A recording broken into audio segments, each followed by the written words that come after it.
No, I have to. Okay, that's the only thing I gotta do. Okay, you're gonna get to see Kizzy before you actually hear Kizzy. Isn't that crazy? See, look, you get to see Kizzy. There's Kizzy, but you can't hear Kizzy. You cannot hear Kizzy. You can only see Kizzy. He's saying stuff. He does it. I don't know if he knows. Oh, we lost. Oh, what is happening with Discord? All right, let me get the other one. This is like magic shit. All right, turn off Kizzy. Okay, you got Kizzy. Got Kizzy. This is a professional level shit right here. I literally guessed the size of this. Did I do this well or not? Yes, I did. There, you guys see Perfect Legend? Look at him, look at him. He has no idea that none of you could hear him. He's drinking fucking Jamba Juice. You can only see Perfect Legend. You cannot hear Perfect Legend. He has no idea that, or maybe he does know. Maybe he does know. Okay. All right, let's get him. Let's get him. Let's get him. Let's get him. All right, cool. I hear him too. Just making sure. Okay. I've been hearing y'all the entire time. I was about to put up in my phone Okay. that I can hear you, and I was gonna put it like that. Was good. Okay, that was. Okay, you hear me now? Can you hear me now? That was much more difficult than it was supposed to be. I don't know why I had to heard remake y'all the scene. entire time. Yeah. But Yeah, I can't. bro. Yours is still loading. They definitely took away your net neutrality. Already. Damn. You can already feel the effects. That's crazy. How's that Jamba Juice? It's fucking great. It's awesome. It's everything that I thought it would be today. Is that good? Yeah, dude, it's good. Like, you get your daily nutrition in just a cup, and you don't have to do anything else. Yeah. Wow. Wow. A lazy man's nutrition. That's what I do.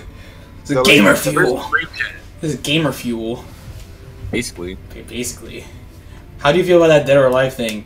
I know because you played Dead or Alive, right? But I left before they said that. I was watching the finals. I was like, all right, it's time to go home. And when I got home, everyone's like, DOA's dead. But you played it, so.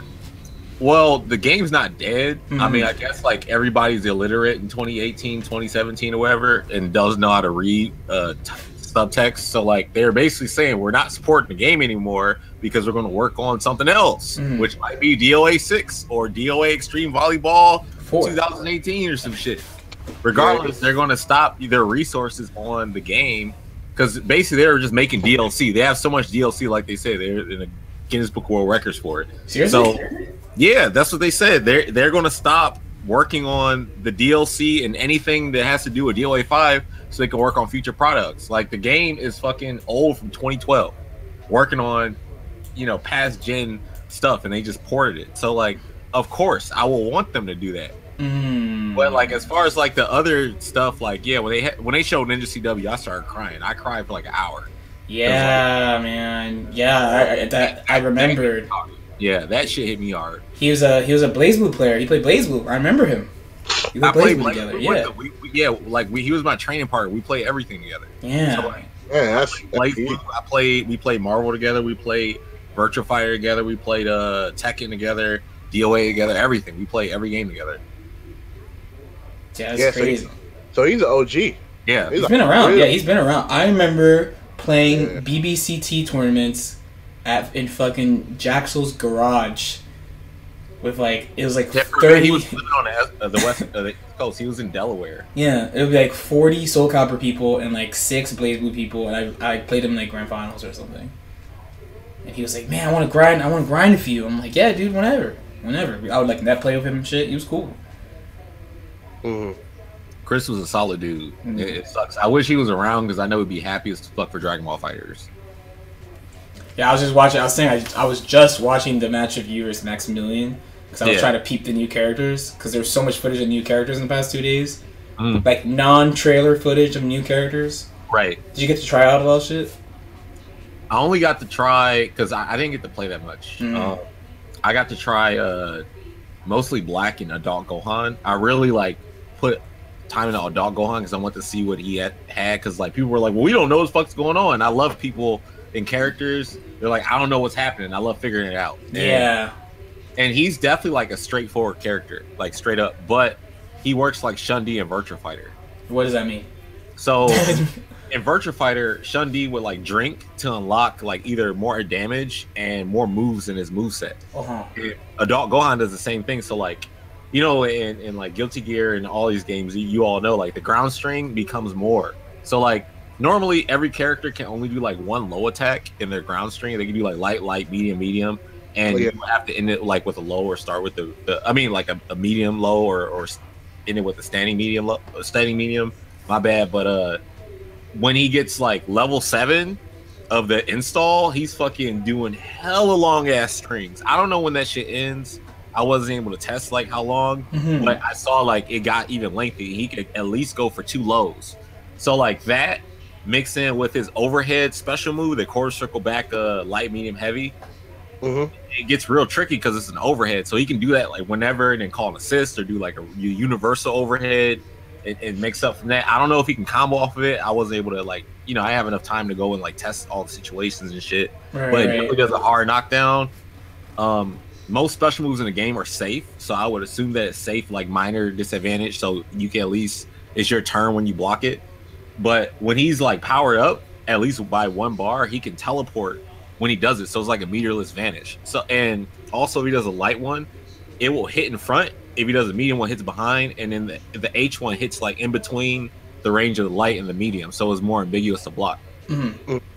So like he can use that to like you know, close space real fast, and with the assist behind him, it'll be like even, you know, really like even better. Right.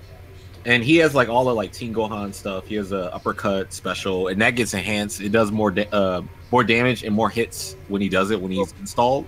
So since you said that he's like Kid Gohan, right? So does that mean that like it's like literally the same, or is it similar, or is it like the same, right? But it's like it's an enhanced version of.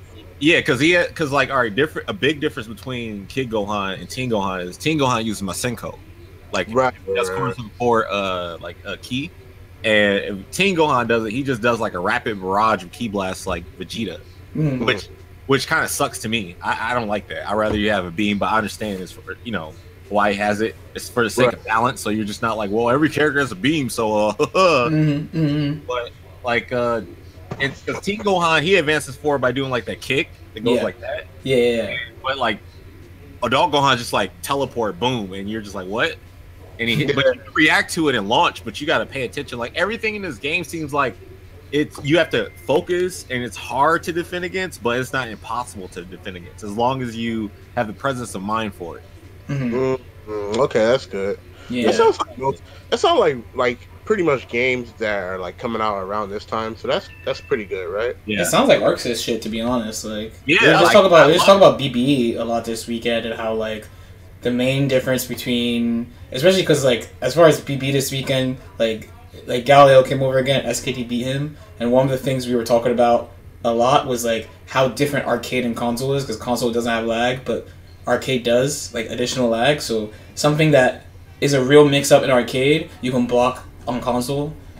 So DBZ seems to have a lot of stuff like that. Like you have to be focused, but you can defend against it.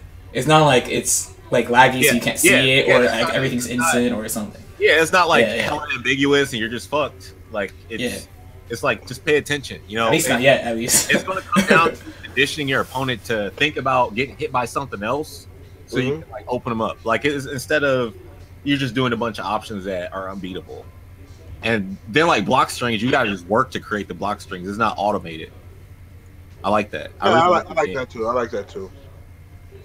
Yeah, I like that concept a lot. And it seems like they taking the route where jump canceling is not very it's very like you can't do it. You can still jump. Not about sparking, right? Yeah, okay. Jump canceling works like most on block. I'm talking about on block. Yeah, on block. Off of lights and off of stand medium. I haven't seen it. Yeah, I was gonna say or anything else. Yeah. Did they change it? Yeah, I heard they add that. Because in the closed beta you couldn't jump cancel anything on block. Yeah, that was one of the things I tested because like this will be like my first time other than BlazBlue really going in on an anime game. So I was trying to get used to all the basic type stuff of how I can move and then I was like testing stuff because I've been playing BlazBlue and Guilty Gear actually a lot, just to get used to stuff. I mean, I don't really know any combos for real, but as far as like how the general mechanics and shit work, so I'm seeing like all these air cancelable normals. So I'm like, all right, cool. Well, or jump cancel. So I try it, and I can only jump cancel off lights and stand medium. So other than that, like when you're sparking, you could jump cancel off anything. Yes, anything. Yeah, because before I remember very clear, because that was like one of the things I was playing 18 in the closed beta, and one of the things that made her stand out was because since you couldn't jump cancel stuff, her 2C and 2D being like, so like when she does like the down key blast, she jumps and shoots one down, and when she does her anti-air, she jumps off the ground too. So even though you don't jump cancel, you have access to air special moves, and I was like, oh, this is the thing that sets her apart because other characters don't have that. Yeah, but now if you have jump cancelable normals, like jump cancelable lights and mediums, or you said you just said five medium, right? So if it's just that, then that definitely opens up offense a lot. Yeah, H is like on block, right? We're talking about on block. Yeah, on block, because H by itself is like unsafe. Like anytime I would ever end anything with H, people punish me unless I like special cancel it. Yeah, you'd have to go into something else. I guess I'd have to check the options again. When you press H, it definitely ends like what you can do in your string and stuff. But it's weird because like H for like 16 is so dangerous just to even deal with neutral because it's armor, and because it wall bounces, it's like, all right, well, this move has armor and it wall bounces. You can't press a button, so you gotta like block it. But also, they took away from him because at Tekken World Tournament, man, the build we played. 18, I mean not 18, but 16 had this lock string he could do, and then basically guarantee a low command grab. You couldn't do anything about it. They took that out. Like I tested it. That was one of the first things I tested. As soon as I got that down, I was like, yo, I need to make sure it's out. But it's not in anymore because before you could do like poke, like easy tick command grab, but now you got to actually like wait a little bit before you can even do the grab. But it's not a block string no more. Right. So like now, I guess when he does H, he can't just like cancel into command grab. He probably has to do like Hell's Flash or something. I mean, even still, like I said, I'm liking the little changes the minor changes that they're doing. Yeah, I'm really feeling it. Why? Because it seems like they're putting so much like they're looking at it from like every standpoint, like every perspective, right? Yeah. So like I think jump cancel on like lights and like standing normals is really good because now, that's another layer that people have to look for. Yeah. And incoming mix-ups and stuff like that, and then the cool thing about it is they talked about how the crouching heavies they said they're air normal indome, right? Like if you do an air normal, it's indome. Normal that's in the air. Instead of like upper body invincibility, just air invincibility. And I like that because now that's adding like a footsie tool. You know what I mean? Right. So I'm really happy that they're doing stuff like that because I was afraid that they were going to be like, well, we're gonna make nothing not jump cancelable. So now everything is like stagger and committing, which I feel like a Barre is going to be very strong on defense. Or like the parry, the deflect parry was going to be very, very good too. Yeah, it's really good because now you have to react to stuff like super dash or beams or whatever, and just like not have to deal with it. And you're just like, all right, good. Now I'm just get back to Yeah, but now that they're adding the jump cancel, now it's going to be. It'll open up the offense for sure. It'll open it up more for sure. Multiple options. I mean, like I was saying before, before things were jump cancelable on block. Like as a Persona player, I knew what that structure would be. Like there are definitely options to deal with like those long delay staggers and stuff. But I like having more ambiguous offense. Once you get your turn, The neutral some shit in that game. Neutral some shit right now. It's just more options to continue. That's what I mean by that's what I mean by ambiguous. There's a lot of options available, so the defender doesn't really want to do anything because there's too much shit that you do. You still got to think like, all right, well, I mean, you start doing stuff. They have options to stop you. Supers, Vanish. Vanish is really good. Vanish is really good. Yeah. It's like not invincible, but it's so fast. You can use it like that. So like when people rush you down the corner, you're like, oh my god, I don't know what to do. You can vanish in that small window and like reverse the situation. I really like that. And it adds an extra layer and it makes it look like Dragon Ball. And if you're sparking meterless vanish and then like come out of it with your own stuff. That's what makes Black good, because he has his own meterless vanish. Yeah, I wanted to ask too. Is there any? I could have sworn it was probably like, I was probably tripping. Is there any way to vanish without actually doing only sparking, but Black can do it without sparking. That's crazy. Yeah, because like his he doesn't have to do a move, right? No, he doesn't. His regular he crazy. appears in the air and he can air dash. He can do a normal. He can super dash. He can do a super. He has all his supers can be done air. It's level 3 and both of his supers. So like that character is like hella utility based. He can do what utility is in the fact that he can do everything basically. He's Goku. He is Goku. He's Goku. That's I'm liking that. You know, one thing I noticed too is he has 2 teleports, but the teleports looks like it's distance based, right? Yeah, it so is. Like, it's like Spider in front of you. Yeah, but now if you know your spacing very well, you can manipulate, you know, the your spacing. They'll think the other one might come. It's that threat. Yeah, so I really like that layer. That layer is H1 goes behind you, like behind the opponent every time. The H1 does. Yeah, that's good. That's really good. I'm very looking forward to like people like just doing like a lot of like, you know, like so you know, snapback seems like that's going to be the new incoming mix up. Yeah. So you know, we talked about this a little bit. I feel you know, you feel like snapback is going to be like the new incoming mix up. I'm very looking forward to see what can people do off of that instant transmission right off the bat. A lot. Yeah. So I'm very seeing like how people are going to be opening up people. So I think the game is going to really show who's really smart. So it's good. It gets so like, all right, first off, landing that snapback is not going to, you're sacrificing so much damage unless you do it at the right time in your combo. But for the most part, just getting it, it's hard to kind of land that grab during the combo sometimes, because like that grab's like 20 something frames because they're like, huh, and then they dash in. They charge forward, right? Dragon Rush. Yeah. So like it's gonna be hard to time that. We're gonna have to find something optimal, but for the most part, at least early on, people are probably going to do it off of like a regular launch and then go for it and then snap them out. But dude, the incoming mix-ups are gonna be crazy, especially like when you get as the point character and you're setting up like something like Vegeta doing his key blast shit, and like it's so much because you're gonna mix people up by making them think stuff. It's not gonna be so much like unseeable. It's gonna be their condition to think that you might be. It'll look like Zero's mix up in a way when you come in. He does like lightning loop, but it'll feel more fair. I think.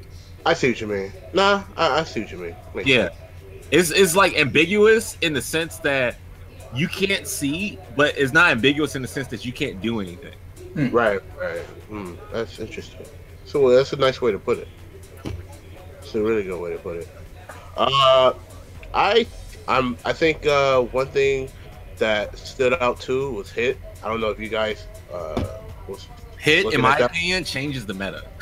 Like hit seems like he doesn't have a key. I mean, he doesn't have a beam, but his parry's like everything. I don't know if it parries Dragon Rush. I wasn't able to test that, but I know it parries beams and stuff. I don't see why I wouldn't parry it a super, but at the same time, that would be kind of ridiculous if it parries supers like a super. Yeah, I mean, you could deflect supers on block. Like, yeah, you could use that block stun. So like that's I don't know about you, but I think that's mad funny. You just smack a super. Yeah. Across the level. Combos off of it, you could vanish off of it and get a combo.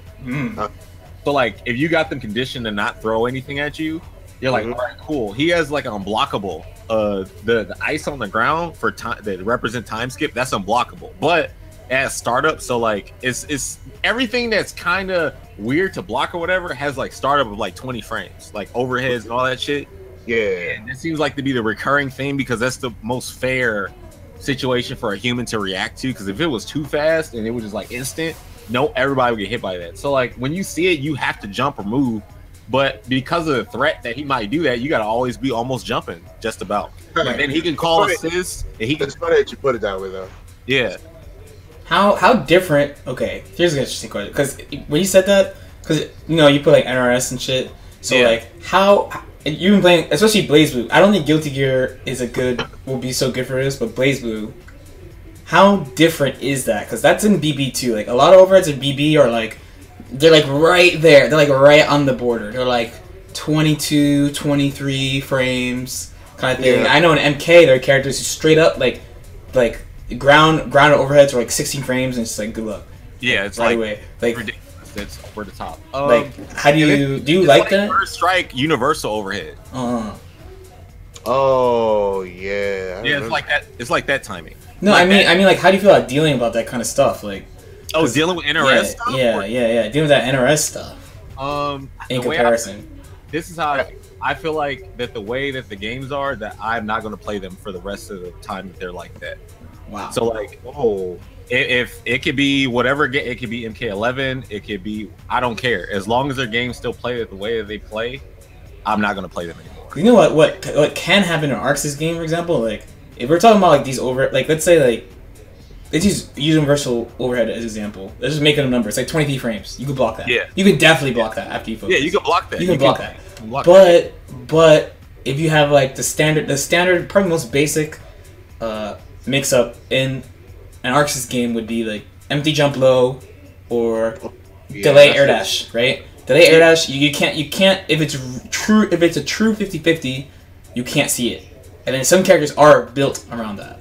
So, isn't that like the same thing? Like that, like when you have an assist on you, for example, where like Vegeta shooting you, Vegeta assist on you, and like 18 just jumps into that fire and disappears, and then it's like she's gonna do air dash high or land low, land standing low. Isn't that like the same thing?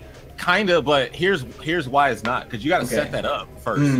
It's not like in the situation where you're like, well, you start the game off like that. Like there are situations where you start the game off like that, where it's like you got to guess, and if you guess wrong, it's over. Oh, just at the start of the round? Shit, yeah, like. Damn, that sounds. You'll be in the corner. All right, first off, like you die in an NRS game, they start you off in the corner sometimes, and you're just like, okay, what the fuck am I in the corner for? And then it's like overhead or low, and you die, or like. Even at the beginning of the match, like the character might have normals that are reach too far and yours don't, and they can first hit you and get a bar meter and then like go for like some EX shit, and now you're in the corner. Like, I have a question. So, who thought it was okay to start the round in the corner? That's the MK thing, right? That's the MK10 thing, right? But I'm just saying, like, who thought, like, I don't know, man. That's like, MK, right? That's MK. I understand that, but I just want to ask this question. It's like when you hit the button, like when you hit a button and then you win the round because that button was pressed. And you fall down, like you're in the corner and you get up and you're ready to brawl. Who thought that was okay? Like I don't know, man.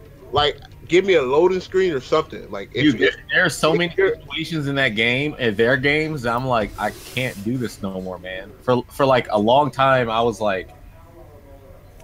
Because it sucks because like I'll be wanting to play another game, but like the netcode would be bad, or like it'll be something like that will stop me from playing. I'm just like, well, I can still play this game because the netcode's still kind of decent or whatever. When I play Injustice 1 for the first time, I tell you what. So I remember this part too. I was in the alleyway, right?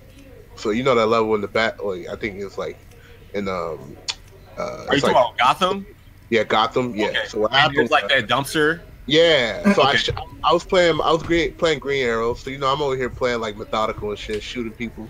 So I'm shooting arrows. You know what I'm saying? Like just shooting them and stuff. And I finally hit the guy, right? And I was like, man, like he did a lot of life. I don't really know what I could do.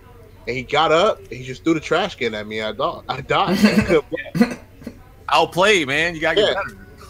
But I'm saying, like, he got up. That's what they would say, man. Like, he had a trash can. That's unblockable, and it comes back to them. They can throw it. It's He like, just what the fuck, right? Bro. Situations like that in tournament for like money on the line, you be pissed. Yeah, and this dude shit to me like, yo, GG's, bro. That was a guy like that, bro. Dude, I can't sit He here threw a trash can at me, bro. Because they're able to jump at me, and I can't anti them because the game doesn't give me the ability to anti them. like, you take away my ability to do something, you're like, yeah, win. What? Yo, Batman's mad funny because he's like, yo, I'm gonna summon my little bats, right? Yeah. And I'm gonna jump at you. He's like, yo, I'm gonna anti you, but the bats is like, nah, no, you not. Yeah, the bats stop you. That's an assist, though. I think that's okay. That's broken, dude. You just gotta block the bats and push. On like a fundamental level, that's cheap shit. Those games are rough, huh? Yeah, that's what they're built off of. Is like shit that pushes the boundaries of okay, this is unfair. And to me, I'm like, no, this is not fun to me when I feel like okay, for example, I'm gonna use this example because this actually happened over the weekend. Trevor King, he lost to Sonic and he lost to somebody else, but basically, he lost to people that he would have beat or did better against pre-patch because Batman was one better, and also the characters weren't available to be played with, like Hellboy. Hellboy's fucked up. Hellboy is like zipping across the screen like he's fucking an anime character in Injustice, slow ass fucking Injustice. He's like shooting his gun and shit, and then he jumps and he backdashes in the air. I'm like, what is that? Sounds dope. I'm about to. I got my copy right here. Y'all can't see it, but the stream because I got Injustice 2. If I could do that, I'm about to play again. Hellboy? You said Hellboy? I got the disc and shit. Yeah, he does whatever the fuck he wants to do. Like he does. I'm fucking. Yo, about to play. Yo, send me a copy, bro. So you need a copy? I got you. I have one right here. I just want to gun people down with Deadshot, bro. I want to be in the back. Baba, baba. Dude, actually, if you play with Deadshot, you'll be upset because he got nerfed. He might as well not even be in the game anymore. Good. Is that good? Yeah, terrible. Like, why would you pick him? Like, all right, first off, he had machine gun wrist shot. It was like, I shit you not. Go back and watch the footage. That is the timing on the move. The other new character's Adam, right? Yeah, Adam. Adam's fucked up. The guy who makes him small. Outside of Hellboy, I don't think anybody fucks with that character. That's dope. Adam fucked up. This is a perfect time to start Injustice 2. Yeah, yeah. If anyone wants to change their life, y'all right? go ahead and play that shit. I'm cool. Like, I can't. Don't ask you for help, dog.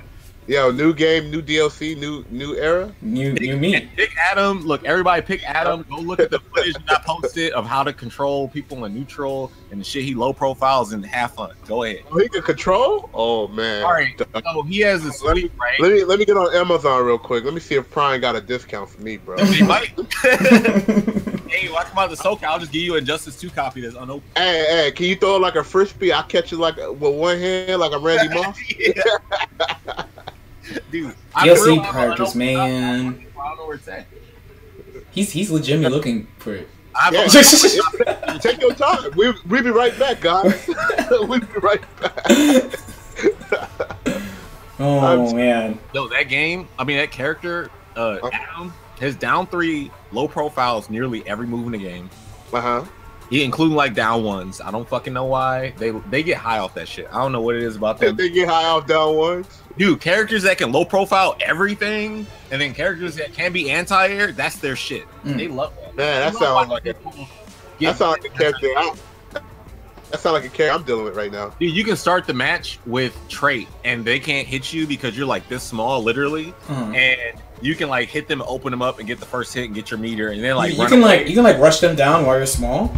Yeah. How? You can air dash while you're small. But yeah. But you're small. I've seen the small Adam too. Like so. Yeah. He can air dash. Well, wait a second. How can someone that small inflict block stun on a full-sized human? That doesn't make. Around studio. You could just tell me like he has a dive kick when he's small, and I would believe you. He basically has a dive kick. When he's small, he has an instant overhead, a low that you can't see. He has a dive kick. I'm not joking, dude. So good. I wish I was cool. I wish he was because I'm so excited to play this game. Teleport that cannot be me. I'm fucking crying right now. When I fight this week, I'm gonna be he's Adam, right? Yeah. I'm fucking crying right now. Like, I'm like the main Adam, dude. Like that's like the stuff that I'm joking about. They put it in the game. It's serious. Like that's the strategy. That's the bro. How can you see his meaties? He's just so small. So wait. So when he's small, he has his same moveset. Right? No. He's a different. Okay. Because I was about to say, if he was small and like let's say he had just like an overhead, but he's small. It's an overhead. You can't see it. What? Yeah. Number 3, and he's like instant defense. Do you fuzzy? You can't fuzzy. You can't fuzzy in that game. You have to commit to guard. You have to commit. No, you can fuzzy, but you can't fuzzy that. You gotta commit to blocking that. I thought when you switch guard in that game, it takes a little while for you to switch, right? It takes a little while for you to switch your guard, right? Well, because of the frames and shit, but like when you hold down, you block everything that's Yes. not an overhead. Yes. But if you hold back, you gotta like actually block like normally. So he has moves that hit overhead. Well, he has one move that hits overhead. Then it's one move where he goes like this and shit, crosses up. So you have to hold down. That's why the overhead comes in. But he can also grab you, and it does look like a grab when he grabs you. He can grab you when he's small. There is no fucking grab animation for when he grabs. Yes, he grabs you when he's small. Why? How does that work? He just grabs you. Like basically, he flies into your ear, and then like the sound changes, like as if something's in your ear, and then you go like that, and he jumps out of you. Oh, and that's the grab. Yeah, that's the grab. Let me ask you this: who's the best character? Because it sounds like Hellboy. It sounds like Hellboy. It sounds like Hellboy. It sounds like Hellboy. All right, here's hearing Adam. It sounds like how can Adam be second? Yeah. Like, Here's the thing. Because Adam kind of has a hard time dealing with Hellboy's movement. Whoa. Yeah, it's hard to surprise, right? It's hard to set up. I mean, like you can set up, but it's hard to set up. Like basically, he puts his chemical down, and if like you jump, he can like explode the chemical and it'll anti-air. But when you try to set the chemical down, he can just shoot you from across the screen because Hellboy has a gunshot from across the screen. So like, how do you set up? And then you're like, all right, well I'm gonna try to set up, and he's like, ha, you overcommitting bitch, and he jumps at you, just flies over, and then you're getting juggled. It's like, damn. Because this is a thing. This is the thing about DBZ that I liked, that I read about. They were like, oh, there's like Beerus is in the game, and Goku, who you know pretty much almost always wins, is in the game. But then like Krillin is in the game, so they're like, oh, we're trying to make it so that everyone can fight, right? Exactly. Because in Persona, this is the low key shit. In Persona, they made sure the main character of Persona was the best character. Wasn't it? I forgot her Narukami. name. No, Narukami was the best character. Was he the best character in A? He was top tier in that game too. He was top tier in every version of him. You know what they said, right? They said he was A tier. No, that was a lie. That was a lie. Narukami is A tier. Is just like the people who said Shadow Avarice was C tier. Why was he so strong? He, in the original version, he would knock you down and just fucking run it on you. Like his set play was amazing. You couldn't see shit. He had really high damage potential too. And then in the second one, they gave him a fucking secret special move that does mad damage. His pressure is really safe. They gave him a fucking command grab for no reason. Like they just gave him all this stuff. The only thing they weakened was his set play, which was still good. Good. That sounds like Aaron Black. He was really good. In the more recent one, everyone understands he's really good. But in the original Persona, they're like, oh, he's A tier, even though he was top tier. That was wild. The two main characters in the game that they put in the game, they were like, Atlas was like, Arxis, whatever you do, these two characters need to be good. I think 16 kind of cheap just because his armor. He's the only character I felt like, oh my god, this is kind of annoying. Who? 16. Probably gotta learn how to deal with him. Yeah, I don't know. I'm normally used to, okay, if there's an armor move in the game, normally there's an armor piercing move or something to beat that shit.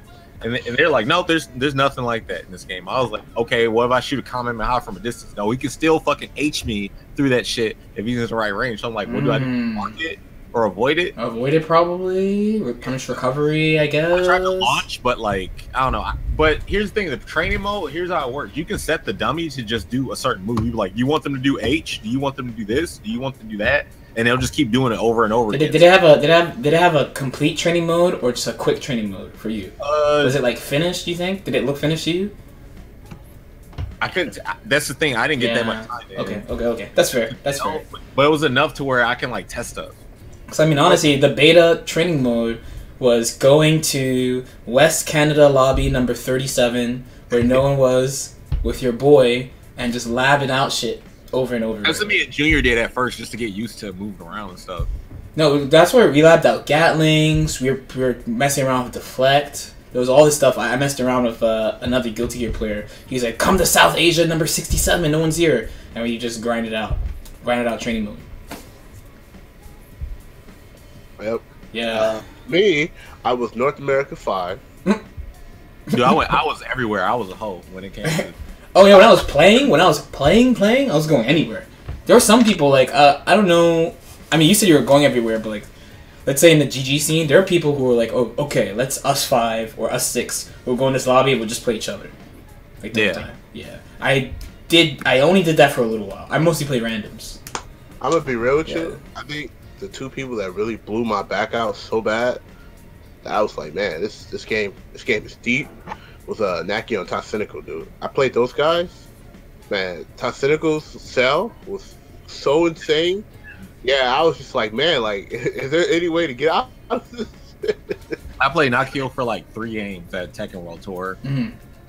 Man, I can't wait to play on my stuff. Yeah, and I feel the same too. Like at Comic Con, I had Xbox controllers for everything, man. Well, I suck on Xbox controllers. But for some reason Sonic can play on that shit, so I can't all go with the controller sucks. Because for some reason he can play on that shit. Other people can play on that shit. Samij can play on that shit. I think NRS players can just play on it. You probably gonna say some wild shit. Like, just use the analog, dog. It's the same shit. Yeah. Dude, the analog. I can't fucking on the controllers. Like if it's GameCube, yeah, I can do it. Yeah. GameCube has a shitty pad anyway. I don't know what's up, man, with this shit, man. Why can't people make good pads? I mean, well, I'm waiting for the Brook pad to come, so I can test that. And I'll definitely do a review for that for everybody because I know people hate playing. Dude, like this. The Brooks pad. The Brooks pad is already. I can tell you right now, it's Starlight. Wait. I like what I'm hearing because it's on its way. At Tekken World Tour, at Tekken World Tour, you played Nakio. That dude plays stick normally, though. Yeah, but but like at first we could only play on the thing, but somebody brought a stick for him to play, or he was playing on a stick. But I was still like only playing on the Xbox pad because we had so they were like setups, like public, and then we had our own setup in the You mean the future of anime games, the VIP setups where we're gonna everybody came over to our section and they were like running like arcade casual, so like we couldn't really get that much play. But like when I did play was with the Xbox pad, and I played like one game on my pad that I brought, and I was like, oh my god, this game feels fucking great. And then I couldn't use it though, and it was a dev kit. Like I didn't want a Brook or anything, like because you don't know, like converters are not made to be used on a dev kit. So I don't want to be the reason the dev kit fries or something. Like, oh, look what PL did. I didn't know that. I actually don't know. I never heard that. Yeah, like dev kits are a lot more sensitive than the actual consoles are. I learned that back doing the Injustice strategy guide because we had to use dev kits to do that. I didn't know that. That's the thing. Like I respect like the industry stuff. I'm like, look, I'm not trying to break no shit. But if I gotta pay for a dev kit, can I take that shit home? That makes sense. Normally, okay. They actually went a long time without asking this. This is an important question. I ask everyone this question who comes on here, right? We didn't even get a chance to even talk about that. That's what I'm saying. It started so powerful, right? Who is your FGC dad? I saw y'all talking about this Twitter thing. Earlier. Ask everyone this now. Who comes on? I mean, all right. What would you say that? Okay, the FGC dad. Like, okay, would you say is the person that introduced you to the scene, or is the person that like helped you figure out like high level play? It's your dad, because your dad brought you into the world, but your dad might not have raised you. All right, a good dad would do both. A good father would do both, technically. Right, Blackula. I was playing DOA 2 Ultimate Online, and I ran into Blackula. Jeez, I played that game online too. Yeah, keep going. Like that's how I got exposed to the scene. Because when Deception came out, I was like, I played it, but like I didn't meet nobody, and then the game felt weird to me. So I was like, well, I can't wait for DOA because like growing up, all I would do is play DOA and like Street Fighter and everything else. But DOA looked like a movie to me, so like I just kept playing. I love the animations. And then when the game came out, I was like online, me and my friend, we thought we were hot shit, but I was worse than he was. Mm-hmm. He was much better than me, but I like sucked. I was like bottom of the barrel trash. But I met Blackula. He was like, hey man, there's other people you can play with. So I went to DOA Central, and I saw DOA Central and somehow got to like GameStop or GameSpot site, and then I saw like the Evo 2003, 2004 stuff. I saw the trailer, then I saw like Evo 2K5 stuff. So yeah, it was Blackula. Yeah.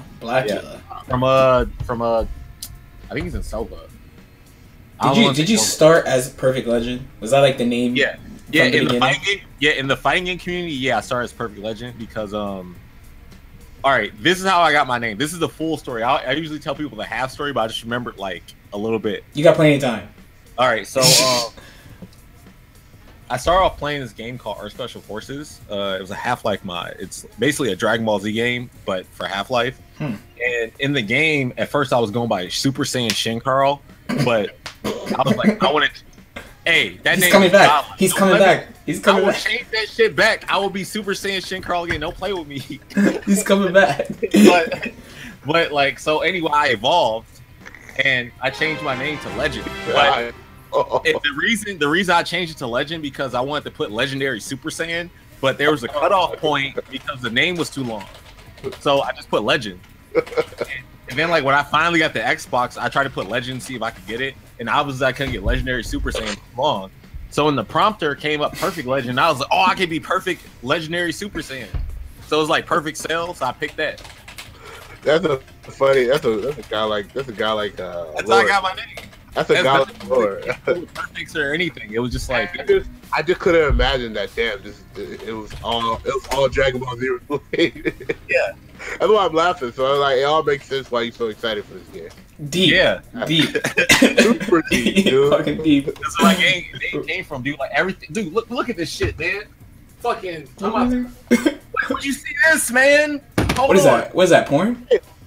Hell yeah. Yo, that looks like Dojins. This is fucking. These Oh. are Dragon Ball. Yeah, look at my bibbity bobbity boo. Let me get y'all some games.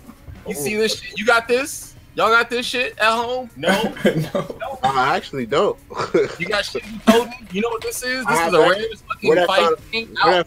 Where that final bout? Where that final bout? Final bout? Oh, you want to see final bout? Here's some final bout. What's up? That's all I'm saying. You see the case? I want to hear that flute. You see it? You want to see this legend? You see this shit? We real out here. We got all the sagas. Oh my god. That's You know what I'm That's- saying? Like, so. hey, So I ain't- someone on Twitter said this. I think it's really real. The thing that we are seriously not prepared for more than casuals are fucking just black people who like DBZ. There's a lot of them. Yeah. They're coming. There might be like real fights. I feel like if you guys follow like the Kingdom Hearts series, I just think that it's just gonna be a bunch of guys, African Americans wearing like Organization 13 like outfits. They're gonna be sitting on the chairs and like, what majors do we need to interfere? And they're gonna jump around. They're just gonna bring their whole hood with them, and they're gonna get hyped. You're gonna see real life Yamchas. You're gonna see real life Gokus. You're gonna see a lot of Piccolos. I'll tell you I that. can't wait for people to mob up to a tournament as the Red Ribbon Army. Oh my god. Yo, we gonna see some Jeros. We're gonna see some Jeros. We're gonna see some 13s. Dude. We're gonna see that one Tapian, that one Tapian fanboy that nobody likes. Hey, by the way, I'm gonna be we're a the Tapian Tapion, fanboy. like fans. Because, like, I'm right here. Hello, how you doing? It's just I'm you? so- Yeah. I'm a fan club. I'm the only one that votes for him. I'm going to my other accounts. Tapia is broken. I have millions accounts, and all I gotta do is hit Control Alt Vote. Control Alt Vote. Yeah. The Ocarina fucking votes for you and shit. Yeah, bro. Play the flute. Tapia is ridiculous. Tapia is godlike. He's the successor of everything. Man, he's just their version of Link. Whoa. Because Link is good. Wait, when did that movie come out? Did that movie come out when the Ocarina of Time came out? Because he has that Ocarina not for some random shit. I mean, Link. Let me see. I mean, Tapia is the person who made Mask Off, dude. See? He's looking it up. He's looking it up. He's looking it up. He's looking it See? up. He bombed, dog. See? He made He's looking it Mask up. Off. I'm He like, made Mask Off, dude. He was the beginner of time. He wasn't Arcana of time. He was the beginning of time. He was godlike before anybody even thought what godlike was. That's how godlike Tapian is. So I hope you know that. Where's your tape? You're a DBZ fanboy, right? Let me see that Tapian, huh? Where is man, it? I'm not a fan of him. Goodbye. You know why I'm not a fan of Tapion? Because when I first saw this dude, he was having like an uncontrollable stomach ache. And I didn't know what was going on. And then this big ass turd just comes out of his body and he has to put it back into himself. Man. Hey man, it's tough. It's tough being a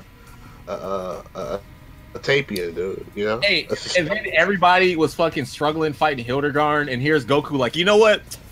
Let me just fucking uppercut you. This man hit him with a fucking wake up DP and ended everything. Look, man. All I gotta say is, you know, Tapion been running away from Hildegard his entire life trying to play footsies, and without Tapion, the future would be destroyed. Trunks would have never got his sword. All I gotta say. He might have been better off though, man. You remember when Goku had viral heart disease? You know, if Trunks would have came by and told him anything about that without giving him that sword, he would have been true. dead. That's true. See, Tapion is broken. Right, he did have a purpose. He did have a slight purpose. Bro, he was time. When you think of time, when you think of Hit, he is Tapion. If you think of Beerus, he is Tapion. If you think of anybody that's very relevant in the DBZ series, he is Tapion. Tapion rules everything around him. Tapion gets the money, dollar bill, y'all. Understand that, bro. I hope they put him in the game. I hope they do too, and make him the weakest character. If you do something like that, I'm very disappointed. I want to pick him up to show he's useless. I want to pick Frieza. I'm still stuck on how Perfect Legend is a DBZ reference. I'm mindfucked. Because we were talking about in my when I got out of pools, there was somebody right I didn't have to play this person, but they were right by me, like right above me on the bracket. His name is Scrub Trash. That's the name he picked. And I was like, after I was like, yo, did you pick that, or do your boys just when you started they were like, you should enter it as this and it's funny? He's like, no, I picked that for me. I'm like, you're pretty good though. He's like, I don't know. He just picked that name, like Scrub Trash. Hey, people always do that. They're mad people who do that. Perfect Legend. When I heard Perfect Legend, I'm like, how much do you have to fucking feel yourself to pick Perfect Legend as your handle? That's OG. Yeah. So when he said it was a Dragon Ball reference, I was like, oh, yeah. Nobody knows that, and nobody knows that. Yeah, it's a Dragon Ball reference. That has to be pretty. To be honest with you, that has to be pretty hard to walk around in the FGC. I'm like, I am a Perfect Legend. I mean, it's weird, man. I'll be like, I'll introduce myself as Carl, and they'll be like, I know who you are. I'm like, yeah. You're in that spot. I get you. I get those. Because now I'm so used to just introducing myself. Now it's like everybody knows. Yeah. But I still introduced because I don't fucking know this person. They may know me. I don't fucking know them. Damn.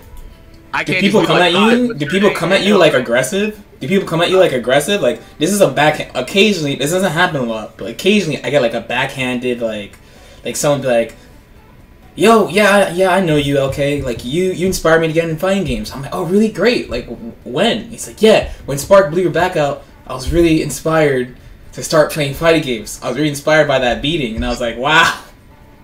You want this conversation to keep going? Like, I get underhanded comments all the fucking time. You losing the back inspired somebody to get into fighting. All it took was a back. Anything, man. Anything, always. I mean, the worst part is I got my ass whooped. I had to get up and take a picture with somebody. So you know I was mad. That's the worst. That's the worst. I was mad as Verge, you're going Super Saiyan. That's how angry you are, man. And like, hey, I'm a big fan. Can I take a picture with you?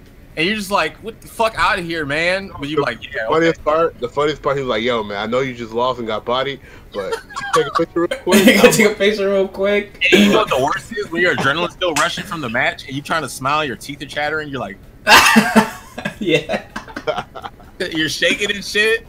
Trying to plug your control. I hate that when you get up from a match. Like, I'll win the match, but I'll still be shaking. I'm like, I should not be shaking. I'm not nervous. When my body start reacting, I pull out the controller and it's like, like I can't fucking control myself. I'm like, what's going on? Yeah, real talk. Sometimes I wish I was on because I was a tournament player and I lose. I just put Blanca as a replacement because Ono just uses Blanca as like his self, right? Hey, so Blanca is his fucking that's his persona. That's his spirit. That's his persona. And he made it happen too. Yeah. Now his persona in the game. Yeah. Just in there. Oh my god. Yeah. Blanca in the game now. Yeah. I'll just have Blanca everywhere. Who are y'all going to use in AE? Colin. I'm playing. I'm waiting for Yun. I don't know what's going on at Capcom headquarters, but they need to release Yun for me. Colin already looks pretty good, and then nobody really uses her, it looks like. So low key, I'm like, I've been All right, eyeing well, her. play me because I don't have any experience versus her or that much. Like Manny bodied me last time we played, and I had no idea what was going on. I was playing Urian, and I was just like, yeah, I don't fucking understand. Because like I would play like Ibuki or something, but they're nerfing her, so. Yeah, they are. They took away her set play. Yep. That hurts. That hurts my feelings. Monot's cool too.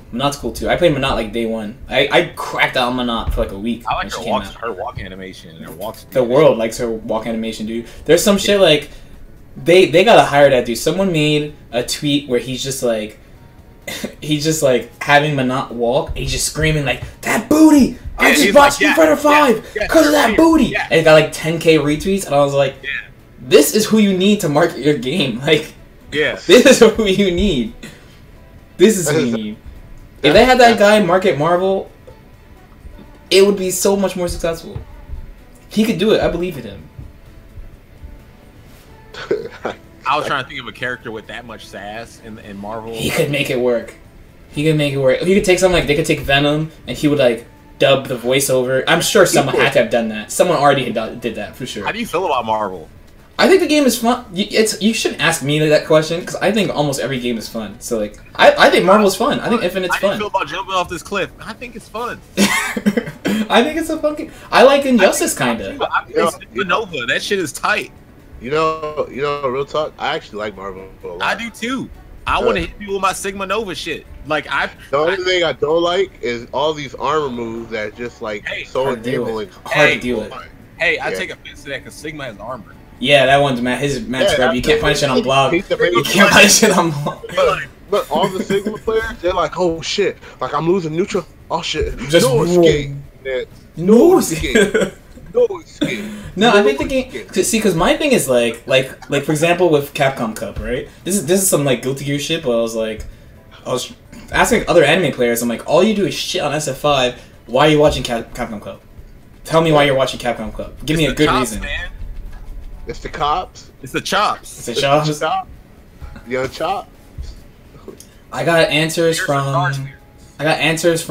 Well, all the players are good, so it's fun to watch. It's more fun to watch than it is to play, which is a big question mark for me because I think it's more fun to play than it is to watch. Yeah, but high level play is always fun to watch, right? High level play is always good to watch. In most I always like playing a game and trying to be good at it. So when I watch high level play, I understand what they're doing. I appreciate Marvel so much more after playing. Even Marvel 3, I used to like for example, like Flux is my boy, right? And like at tournaments, I would watch him play, but I don't know shit about Marvel 3, so I'm like, I guess he's doing alright. Right? I guess he's doing, but now I get it. Like now I watch it, like, oh, okay, yeah. Like that was actually good, or like that was really smart, or that was fucking dumb. Like now I know. Makes you appreciate it a lot more. I miss Marvel 3 because of the incoming mix-ups. Just that? I just like because I know the person is not defending the mix-up. Just that. I mean, you're not defending the mix-up in this game either. The commentators be like, what side is gonna be on? And he got hit. He lost the game. Like, oh, he got hit. The best part is when they activate X Factor. I'm like, oh, they got a chance, and they get hit anyway, and then they just lose. I remember one time someone asked me like, what did I think Marvel 3 looked like? Because I didn't play, especially before I played. I went into Paint. I just like took a bunch of colors. I just kind of like scribbled it on the screen. I was like, it looks like that. You have no idea what's going on if you don't play that game. This is like at all. It's just like scribbles. Yeah, I've always played Marvel, so I've always understood what was going on. Man, I tell you, but yeah, I tell you what though, man. Like Dark Phoenix, when the game first came out, nobody could stop her. That was I remember. I mean, first came out. I switched to it once I saw it. I was like, yeah, you can't not. And then when Sendo had all that health too at the same time. Bro, Sentinel, I really liked how the game evolved. I remember everybody had like OTG combos, and then everybody had like touch of death combos. Yeah, I like team break the meta. Real talk, Carl said when she first came out, no one could stop her. I'm pretty sure she won Evo, right? Like this year. Like what the fuck? Yeah, this game. No, like fucking this year she won too, right? The team was Chun Morgan Phoenix. Yeah, Chun Morgan Phoenix. You can't stop. She keeps coming back. Yeah. You think she's dead, but she's dead. I think Phoenix made sure that she was the final goodbye of waving on all the Marvel players when the MCI came out. That's deep. She wanted to wave at him. I'm still here after 7 years, bitch. That's deep. That reminds me. Remember CP 1.0 BB, right? Yeah. So Kokonoe? yeah, I won the last major of Black Hole. Yeah. Kokonoe. It's the same thing. The same Did you thing. put the Earth in the black hole? Yeah. The last setup of BBCP 1.0 was me doing Black Hole. I'm sorry, Lich. I'm really sorry, Lich, if you're watching. I'm super sorry I did that. But this That was was all mean. a dream, right? That was fucking mean. I don't know if you know about that move. That's some NRS shit, dude. It's just a super that's unblockable. Did you play that game? What? It's a super that's unblockable and does 7,000 damage. And, In a game where you have like 11,000 life, it does 7,000 damage if you do the hard combo. It does 5,000 damage if you do the easy combo. So it does half your life for an easy combo. And you can't. There's pretty much no escape. There's barely any escapes for it. keep in mind, you have to hit them to get meter. So the next mix-up is always death. Yeah. Or usually how it goes is like you hit them mid-screen, you take them to the corner, and you do it, and they die. So I won the last major for that game with that move. Officially closing the book on that version. You close The Bible. best way possible. The best way possible. That was the life of Christ. I'm sorry. I'm sorry, Lich. I didn't mean it. I didn't mean to be mean. I just had to. I had to make a statement. My mouth. Oh my god. I'm sorry. Yeah. It's just it's straight up just a super that you can't block. That's all it is. Because I was like, yeah, I wanted Black Hole. He was just like not saying anything. I was like, oh, he doesn't know. And it sucks you in. yeah. It sucks you in a little bit. That sounds really fair. It wasn't fair. It was super unfair. But pay to win, baby. Yeah, you know, everybody had a pocket grappler because it was one of the few characters I could get out of it. Pay to win. That was that shit. DLC character. She's a DLC character. Don't tell me that, man. I'm all sad. I'm like, I hope nothing like that happens. I'm more educated now. That's the thing. That's the difference. I'm more educated. If they add a character, I will play them. Yeah. Yeah, I'm more I educated haven't now. seen anything that's like really dumb yet, but the characters I think are strong. I'm definitely using. For sure. When I saw Beerus, I was like, yep. Mm-hmm. The team that are making this Team Red, right? What team? The one that's making DBZ is the Team Red. It's Team Red or Team Blue? It's Team I Red, thought right? I thought from what I read, it's all hands on deck at Arxis. Yeah, I think just it's fucking everybody. everybody. They just Yeah, fucking everybody. everybody. Entire studio. Since it's everybody, I expect to have one character that stands out of everybody. I'm calling it. I'm calling it. There's going to be one of their favorite characters that they all fused their power together and made, and it's going to become the problem. I wonder if it's a DLC character because right now I haven't. If it's a DLC character, I'm definitely investing my $8. Yep. yeah. That DLC character is going to be my stocking, so I'm going to be stocking up, and it's going to make my chips, and it's going to be a good investment. And when I win, just make sure it wasn't the character; it was all me and my decision. It was all me and my decision. Yeah. Because normally when you hear like enemy players talk about Arxis games, normally they have like the blue team makes BlazBlue, the red team makes Guilty Gear, right? The blue team makes BlazBlue and Persona, the red team makes Guilty Gear. But I'm pretty sure it's just everybody is on DBZ. Yeah. I mean, everybody. I'm pretty. Dude, the game looks like it's all their resources. Yeah. Down to like the sound, like it looks like it's all of their resources. And all I know is Ultimate Gohan is my character. Yeah, He sounds dope. He sounds dope. The way you make him sound like, it sounds like he has reverse beats, which is sick. All right, this is what I think because I don't know if it has invincibility or not. But when he bursts, well, not bursts, but when he does he powers up to a level, I think it has invincibility. So anytime they do that shit, or like you just push them across the screen like a burst. That's how it's supposed to act. So like, say you're fighting, right? Someone gets on you, burst, bitch. Fucking, we gotta play neutral again. And you do it 7 times before it goes away. That's godlike. Use it because that's basically giving me a safe spin or some shit to get you off of me. He sounds like a good anchor. Yeah. Because at least in the beta, it's like Frieza. There was only 2 anchors in the beta, right? It was Frieza and Vegeta, right? I think Frieza for sure. I don't know who else. I think Team Gohan actually do. All right, first off, you can't count out Boo. Boo's super hits anywhere on the screen. I thought Boo was a good middle character. Man, I think Boo was just good. Like as an anchor, like his air goes like across the screen like this. So you can't like just be doing anything. He could just pop you from across the screen like Sim. I'm not gonna lie to you. I remember I fought this one Boo online, and all he did was sumo slam, the little pro flip, and it crossed up.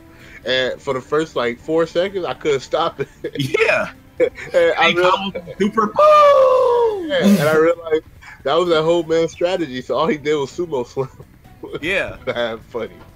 That was funny. The character is strong. Like his flip back kick, the cartwheel or whatever. That shit. I think it has invincibility, but he can do that and then still like move afterwards, like air dash or super dash or whatever. Mm-hmm. So like he's mobile and he has a hella like range and he does the good damage. His assist is pretty good. That like cloud thing that he does, you can get a launcher off of that.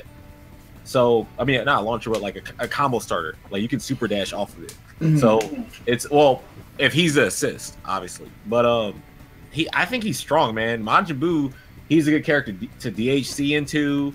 Because like whatever you start your super with the point character, you can just DHC to him and they'll hit guaranteed because the super has so much radius.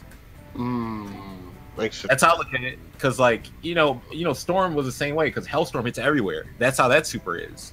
And then I think Majin Buu might have a little bit more health than everyone. I don't know if they have like different health for everybody, but he is a big ass character. I don't see why they wouldn't do something like that. I would guess, and the precedent is there. Like they've done that. It's not crazy for Arxis to do that kind of stuff. Right. Yeah. That's why I didn't ask them. So, or like, even when they all have the same health, they have like different defense values. That's what Guilty Gear is. They all have the same health, but they have different defense values. Yeah. This game's going to be about like getting people to do Vanish to try to get around your like zoning and stuff, and then you punish the Vanish with a launcher or like super or something. How much does the Ki Blast do? A lot of push block? You mean normal Ki Blast or deep? Just regular. I don't remember it, but I remember it like locking you down to where you can't do anything. Like if you're blocking, you can't just like cancel out of it and super dash. You got to already be like neutral and then. Okay. I remember that, and I know you can tag cancel right there, and then the tag cancel will let their second character come in and super dash. So that'll be a big part of the game too, because it's basically an alpha counter or like B reversal. But you tag the other character to come in and do something, and that's also important for like finishing combos. Let's say like, all right, you get a hit on me and you wall bounce me, instead of following up with the super dash with your point character, you tag the other character in so they can come in and like finish and set up. So like some characters might be better at opening shit up in neutral, and then other characters might be better at finishing the combo and like setting up some set play. Like me, I wouldn't start Beerus. I would have him come in second. That's what I was thinking too. I was thinking that too. All right, we all on the same page because like his orbs don't have a durability. They're just like Ki Blast, so you can super dash through them. But when he calls his orbs, you can do like a raw launcher if they try to like move in, and this launcher looks like a flash kick. It actually moves backwards too.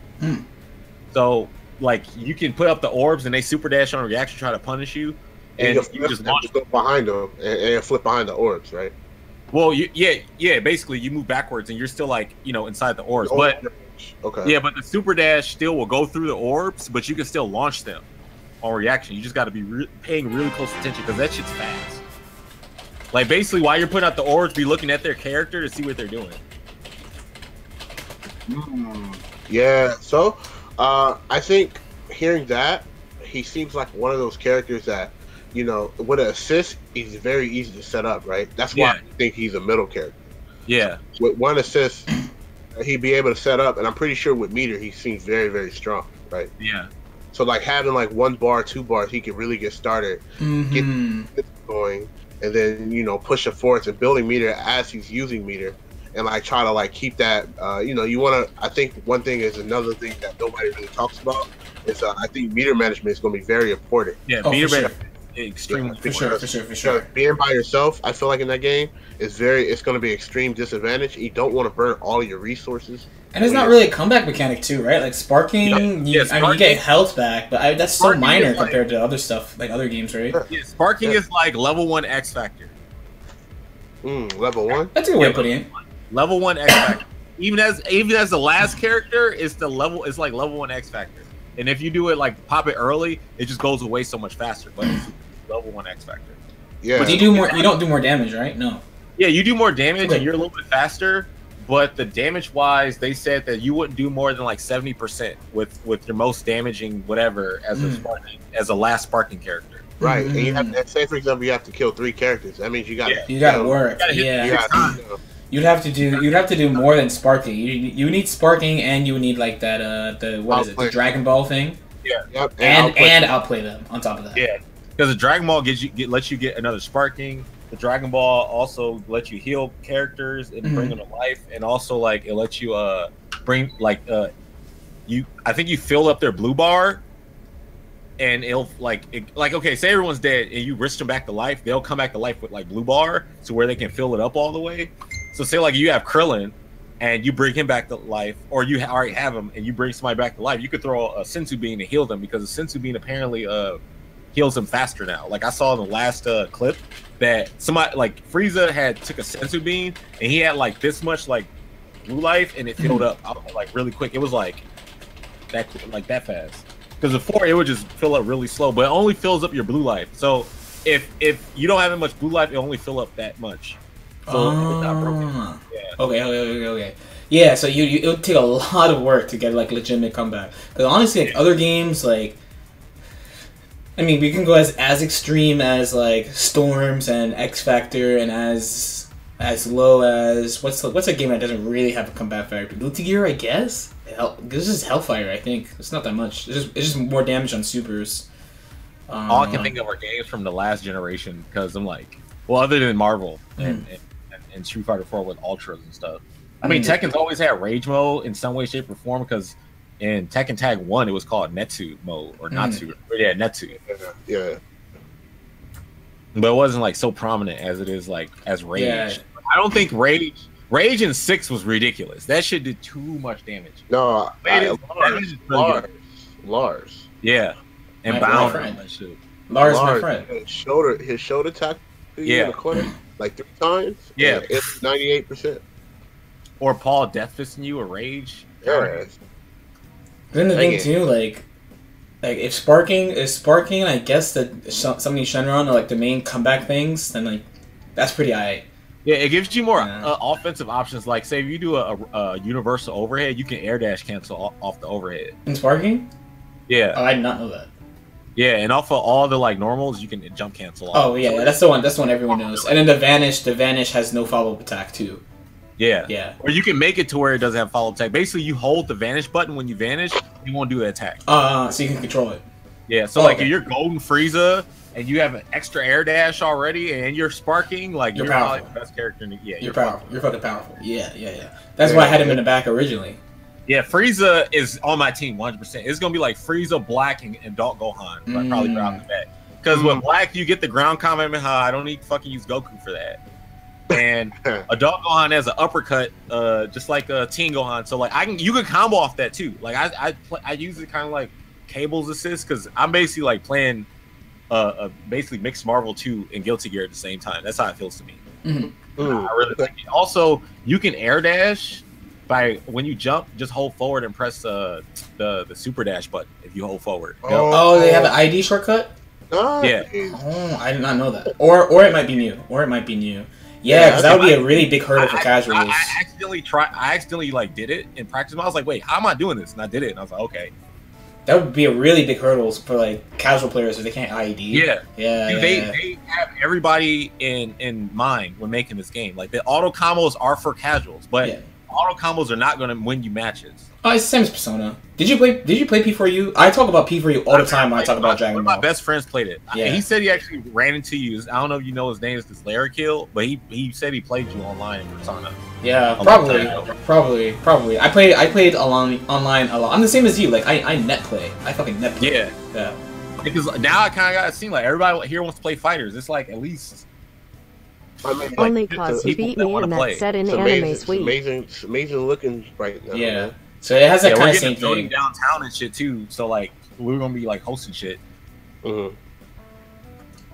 I get that same feel for sure. Like, because the thing in Persona, there's a big comeback factor in that game. That game has huge comeback factor. There's like a mode when it's like a desperation mode. It was huge. So when they announced DBZ, Dragon Balls, man. Yeah, probably that. Yeah, probably just that. And it's not even that bad. It doesn't even look that bad. Yeah, and you have to choose. You have to choose like, all right, do I want to get full health? Do I want to revive teammates? That's probably the one, right? Get a new sparking, because if you already use your sparking, you can get another one. But do you think getting another one is better than getting a character back? It depends. What if you have a full health character and you use your sparking? and you're Frieza, and you got 3 bars. I guess. Yeah. Yeah. It depends on the situation. It's very situational. Tell you what, it depends how much life the person gets when they come back to life. And I mean, also the other person could get it back before you, right? Well, no, when they come back to life, no, when they come back to life, they get a little bit, and then like they can heal their blue health. Mm-hmm. Oh, so you get more blue health than Yeah, so like you can at least recover all your health if the situation's right. I think I didn't get to use it myself, but just from reading and then like seeing some clips, like I know what the descriptions are, but like I haven't used it myself. Yeah, no, because I was thinking like, because the Dragon Balls are shared, right? So is that, can you even call it a comeback factor? Because like if you're losing, what if the other person just guessed it before you? All right, this is basically we share Dragon Balls, right? Say I get 3, you get 3. It's a total of 6, and then we have 7. Whoever lands an auto combo now activates the Dragon Balls. That's how it works. Yeah, so you gotta earn it. Yeah, actually, you gotta earn it. It's not like you both have your own sets of Dragon Balls. Like there's only one set between the two. But it's one set between the two, but it's like they tally into the same thing. So there's 7 Dragon Balls on the screen. Whoever hits each other next time, no matter who got them all, will summon the dragon, just like in the show. It's not a tug of war though. It's not like I can knock you out of having Dragon Balls. We just add to what's already there. Yeah, and that makes sense. But okay. do different Dragon Ball value more than no. You gotta just have all of them. Yeah, you just have to. Yeah. And then you gotta land another hit to activate. I'm saying like the Dragon Ball numbers, like say for example. No. They're all. Can you imagine like, well, since I have the 7-star Dragon Ball, you automatically lose. I get that. I don't think it's anything like that. I don't think it's anything determined like at the end of a match if there's like a timeout or something like that. Unless they did it, but like I didn't get to play versus mode that often. Like the only match I got to play like 2 matches with like Nano, and we were just testing stuff, and then I played that 1 match on stream with Max. Yeah, I'm very happy all you guys got the opportunity to get to play the game. Yeah, and you see people's perspective in the game. It's very, very good. I was trying to spread the gospel, man. Yeah, man, you gotta preach the word of the super. I know how like a lot of the characters work, and I want to go over it, but it's like organizing all the shit in my head, because like you can be like, all right, tell me about this character, and I'll tell you, but it's like doing it and putting it in like video format. Like I'm having trouble at Vegas, Sony Vegas and stuff. So, okay, well, I want to ask one question about who do you feel like right now is like underwhelming to you as a character as a whole? And what I mean by like underwhelming, not like sucks, but not that exciting to like play when you got a chance to test the characters. Like it wasn't exciting to play, like you didn't have like the excitement you had when you played this character. And why is that? I didn't get to, there are certain characters I didn't get to play, but just they're always unexciting to me in general. Like Nappa, Ginyu to an extent. What turns me on about Ginyu is the being able to use a Ginyu force, and then also like the body change and the fact that you can hurt yourself before you do it. And then like he does have decent special moves, there's his elbow or whatever. But Nappa, like I don't care about Cyberman. Like I just don't like. I'm pretty sure Nappa has his own stuff, but like I never cared about him. Okay. And because of that, I think I'm going to play him on purpose to start caring about him. To start caring about him, right? Yeah, because I want to see like what he has. Because I'm like, well, what the fuck can you do with Nappa? He didn't have that much besides like this move and doing the Cyberman stuff. So I want to see how it works. Because like even somebody like Yamcha, people would clown on. Yamcha's got a dive kick. He's got Wolfang Fist. He's got that Spirit Bomb thing. How does his Wolfang Fist work? It's like okay, so he does like a bunch of hits and then he stops. It's kind of like a Rekka in a sense, but it's like one of those. Okay, say you do a string and you think I want to finish the string, so you don't do anything, but I stop and I start some more pressure. It's kind of like that. And also he has to go directly into it off the dive kick. He can't like do dive kick and then like hit confirm into something like Yun can in Street Fighter. He has to go straight into another special move when he does it. Yeah. And I didn't get to play him that much, but like he's offensive. He can just come in with Wolfang Fist and attack and stuff and throw you off. Because like when I was fighting Max, he was doing it and I didn't know when he could stop or not. And then he was like basically like crossing me up or whatever. I was able to block it, but I don't know if he's going to keep going or if he does like a cross up or anything like that. So I have to see.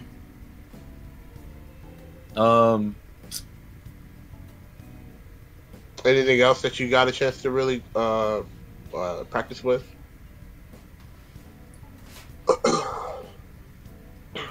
Yeah, I really got to just play with Black Beerus and a Dog Gohan, but then I like move oh yeah, the Super Saiyan gods. You know, those characters, they really didn't show that much, right? No. Yeah, they're the DLC. But yeah, like, so I got to play with them, and I think between Vegeta and Goku, I think Vegeta's the best one. Mm-hmm.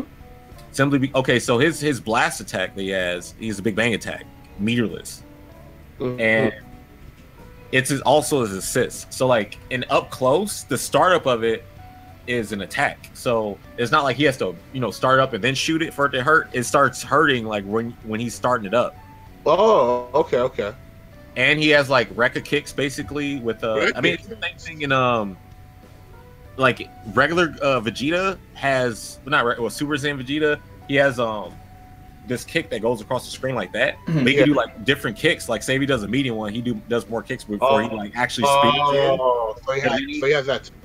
Yeah, he has a variation of that, but in Blue, like he said, like you control it. Instead of like you press medium and does all the hits for you, you gotta press the button a bunch of times for it to do it.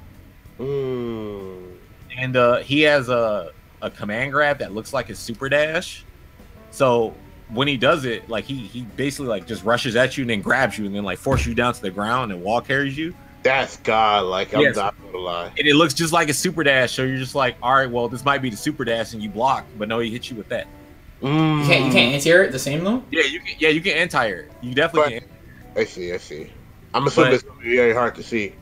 Yeah, it's hard to see. So like if you got somebody pinned down and scared to get hit because they're doing the fast ass kick or whatever, because basically, all right, so the super dash and that command grab move and the kick all have that like blue flame aura around it. Mm-hmm. So it looks like he's doing like the same animation. So you can kind of mix them up by being like, all right, well, I'm gonna keep doing this kick. Okay, you're afraid of the kick now. I'm gonna do this grab now. Or super dash. So you can mix up the timing so they wouldn't try to like launch so easily because of that.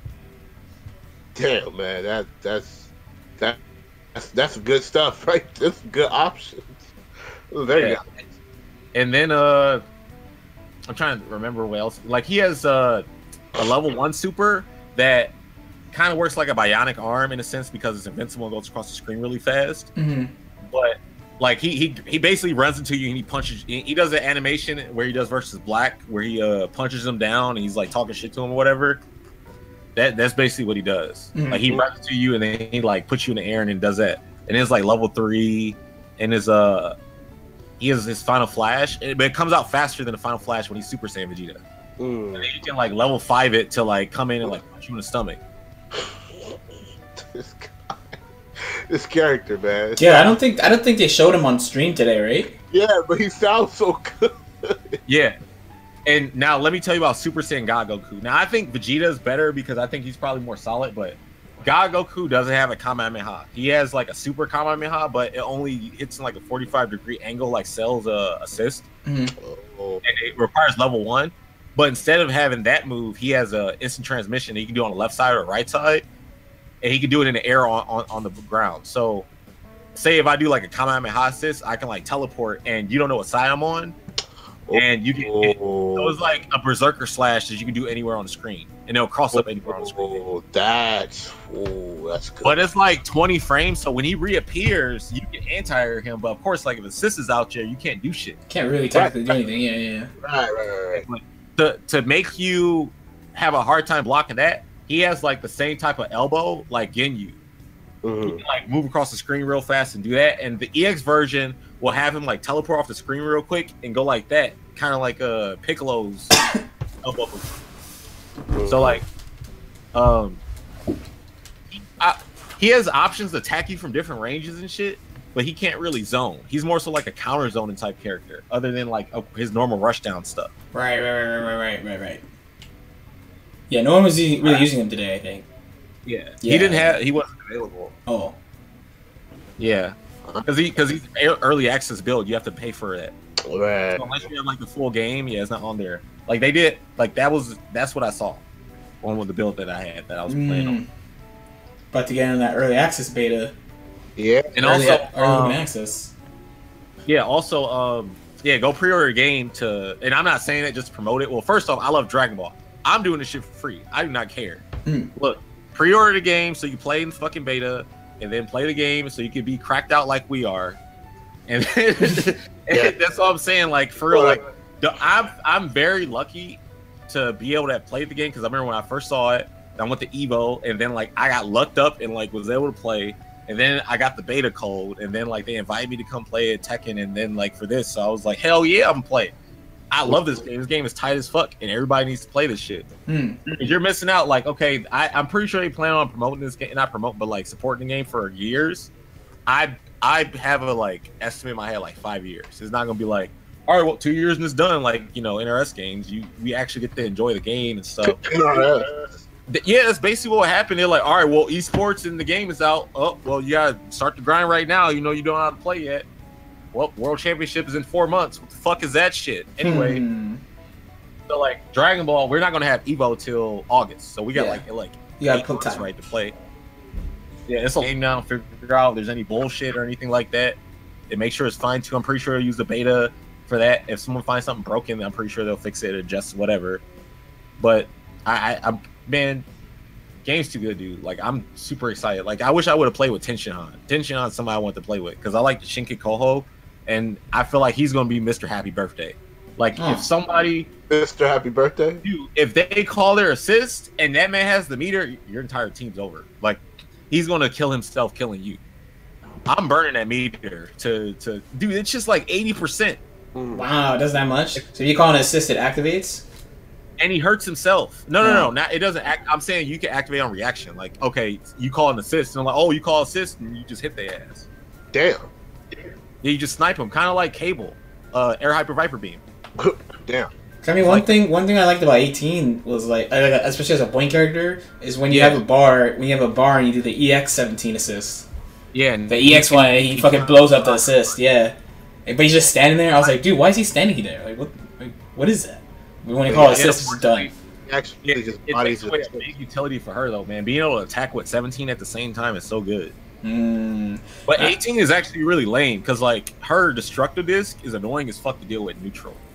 That shit's annoying because like it has this trajectory where you have to jump. Yeah. And the way it goes across the screen, but then like you can like call 17 and while he's on the screen, throw the disc, and while the disc is being blocked, 17's coming back. It's like a nice, cool way to zone. I have footage of me doing it online when I was playing in the beta, but I have to go fucking find that shit. Yeah. But it definitely works. Like this game is going to let people play all the styles they like to play. Their zone, you play like the back and forth game, you can play like hella rushdown, but of course it's going to be risky. I don't think people can just bulldoze their ways in that easily though. Oh no. Ways to discourage it. Yeah, the neutral's real. The neutral's real. Ways to open people up too. I can't wait to play this game because it's weird. Like for years I've been wanting to play an anime game, but I mean like no disrespect for BlazBlue or Guilty Gear, but like none of the characters stood out to me that much. Yeah, that's fine. Yeah. But I love the mechanics. The mechanics are fucking godlike. It's just like I need a game that I not relate to, but I just, you know, the character models I like. So when Dragon Ball and I saw Arc System, I'm like, okay, this is over. This is it. Like it's like I knew this game was gonna come out eventually, but damn, I'm glad it's coming out now. So who are you playing then? Because you said you were playing Guilty Gear. I saw you post like last night, like, yo, can someone play Guilty Gear with me? Like, who are you playing then? I didn't get to play anybody. Nobody wanted to play, but It's probably too late. Yeah, I've been sitting there playing with Chip. Chip, that's a good pick. It's kind of hard to play, but that's a good pick. He's strong. Yeah, I was doing like he had this dust combo where he does like a bunch of D's and then he does like uppercut. I finally got the up dust. Yeah, probably. Yeah. I love that shit. That shit looks so cool to me. Like at first, before I couldn't look at the game because it was too like colorful and vibrant. But it's like my eyes got used to it. I don't know what's going on. I get you. I mean, like if you're coming from like, for example, like BB Persona are like sprite games. They're like 2D games flat out. So even like hopping to Guilty Gear, yeah, eggs are just like, whoa, this game, like what? It's like it's not actual sprites. These are 3D models. They're 3D, yeah. Mm-hmm. They're not sprites, yeah. And then like Injustice looks so different. Marvel it looks so different. Because Injustice looks like a movie. It's like all like it's almost cinematic. And you come over here and it's like all fucking bright and colorful and stuff.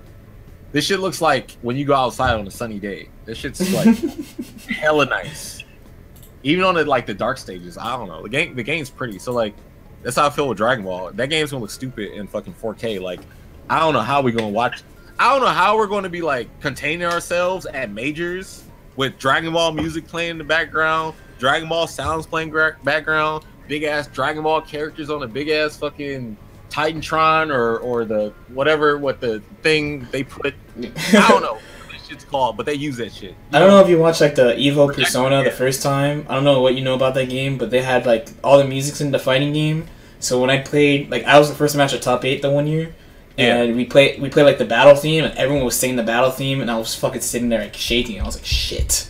Like, how am I supposed to fucking play the game when people are fucking singing the song? And I'm like, I have to win this fucking match. It's crazy. You know what's my favorite song though? No, real talk. It would be hype. Like, so if I would get like CEO top 8 for DBZ, you know what song I would play? You're fucking up by saying it, by the way. You're fucking up by saying it because someone else is gonna do. Someone's gonna get. You actually shouldn't say your plan because what's gonna happen is I'm gonna ask to go first. I'm gonna ask to go first if we're in the same top 8, and I'm gonna pick your shit. So you should really shouldn't do it. You know. I'm helping you out, bro. Okay. It's up to you. I mean, you could do it. I'm just saying, someone's gonna do it. You better go first. You have to. I literally go first. The Budokai 3 opening. I don't even know what it is. I've heard it. It's pretty good. What? You don't know what it is? Budokai? By the time Budokai 3 was out, I was probably playing fighting games already. I think I only played the first Budokai. That was a fighting game. I played all of them. Dude, I fucking... Oh. Okay. How do you don't play Budokai 3? It's pretty easy. I didn't play it. You just don't buy it and you don't play it. I'm actually mad. Oh, there it is. Yeah. See, that doesn't look like a Dojin. See, you had some shit that looked like Dojins. The first thing you pulled out looked like these Dojins. These Japanese Dojins. What did you bring that shit back? What was that? Okay, hold on, wait. I'm actually curious. Were those actually... Alright, this was one of the first ones. This is So it wasn't that. That's obviously a cartridge. What was the thing? What was the thing? Oh, I know. Oh, you said Dojin. I'm like, what the fuck? Are you talking about this? You better learn your anime lore. Yeah. Yeah, these are the box sets. You can't see that clearly. You can't see that clearly. Oh, you want to really see them? My bad. I was like, what? That looks like fucking... Right? Oh, okay, there. I see the yellow hair. There you go. There's Goku. Okay, there you go. Look at him. He looks so happy. Boo. And Boo on the other side. Boo. Budokai Dojin. I swear, you went out some shit that looked like Dojins. I was like... I fucking love this shit. I used to... look, hold on. So while he's up, right, he has the same thing I do. Do you notice how the camera is positioned where you can see the shit? You see those trophies and shit in the back? He does the same thing. Hey, bitch, you know I can hear you, right?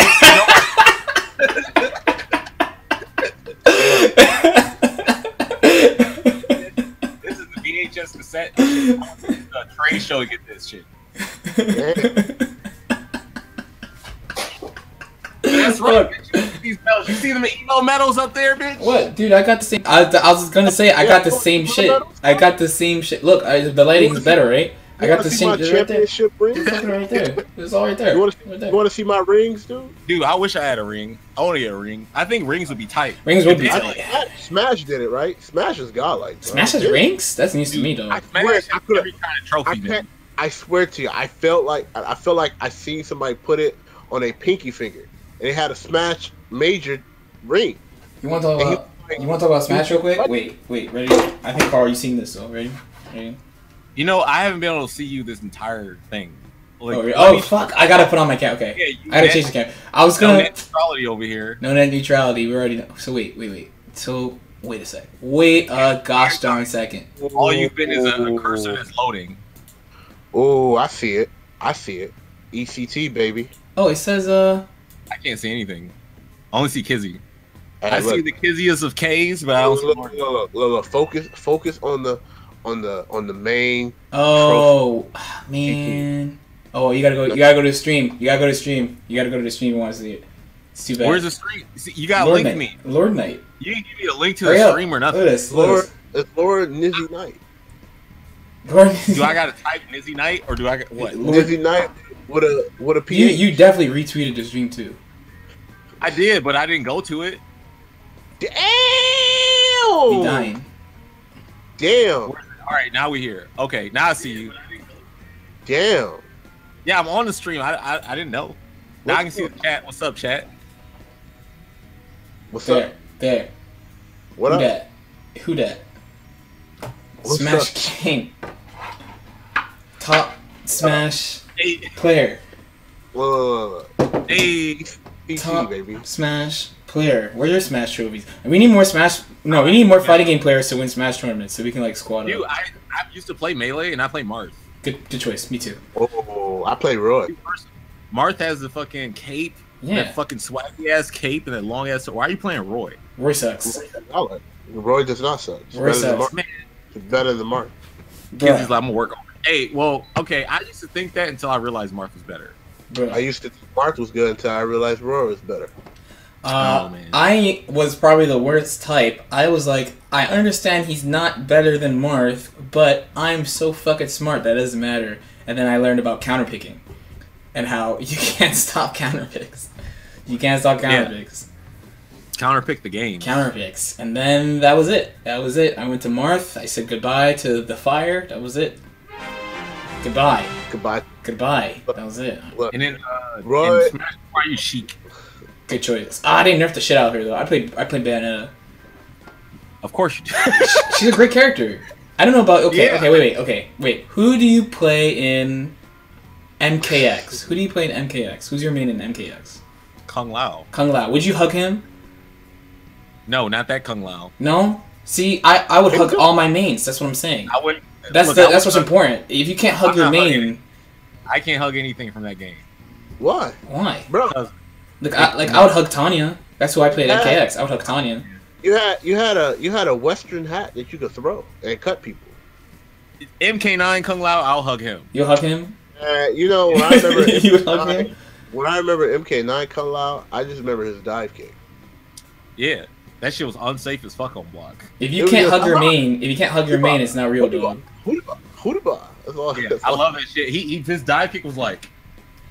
You can just TK it. You can be fighting him in the ground game, and you whiff a button. He was like dive kick. Hell yeah, that's my shit. I love buttons that can whiff punish you with 5 frames. It's my shit. Who do you main in DOA? Who do you main in DOA? In DOA, I main Janli, Hayate, Ginfu, and Helena. Would you hug any? I will hug all of them. You would hug all of them. I hug all. You would hug Hayate? Yeah. Good. No, stick to your guns. I was gonna say, you can't fucking hug your mains, man. I won my first Evo with. I cannot not hug that man. You have to be able to hug your main. It's really important. Yeah, really, I will really hug important. the fuck out of Hayate.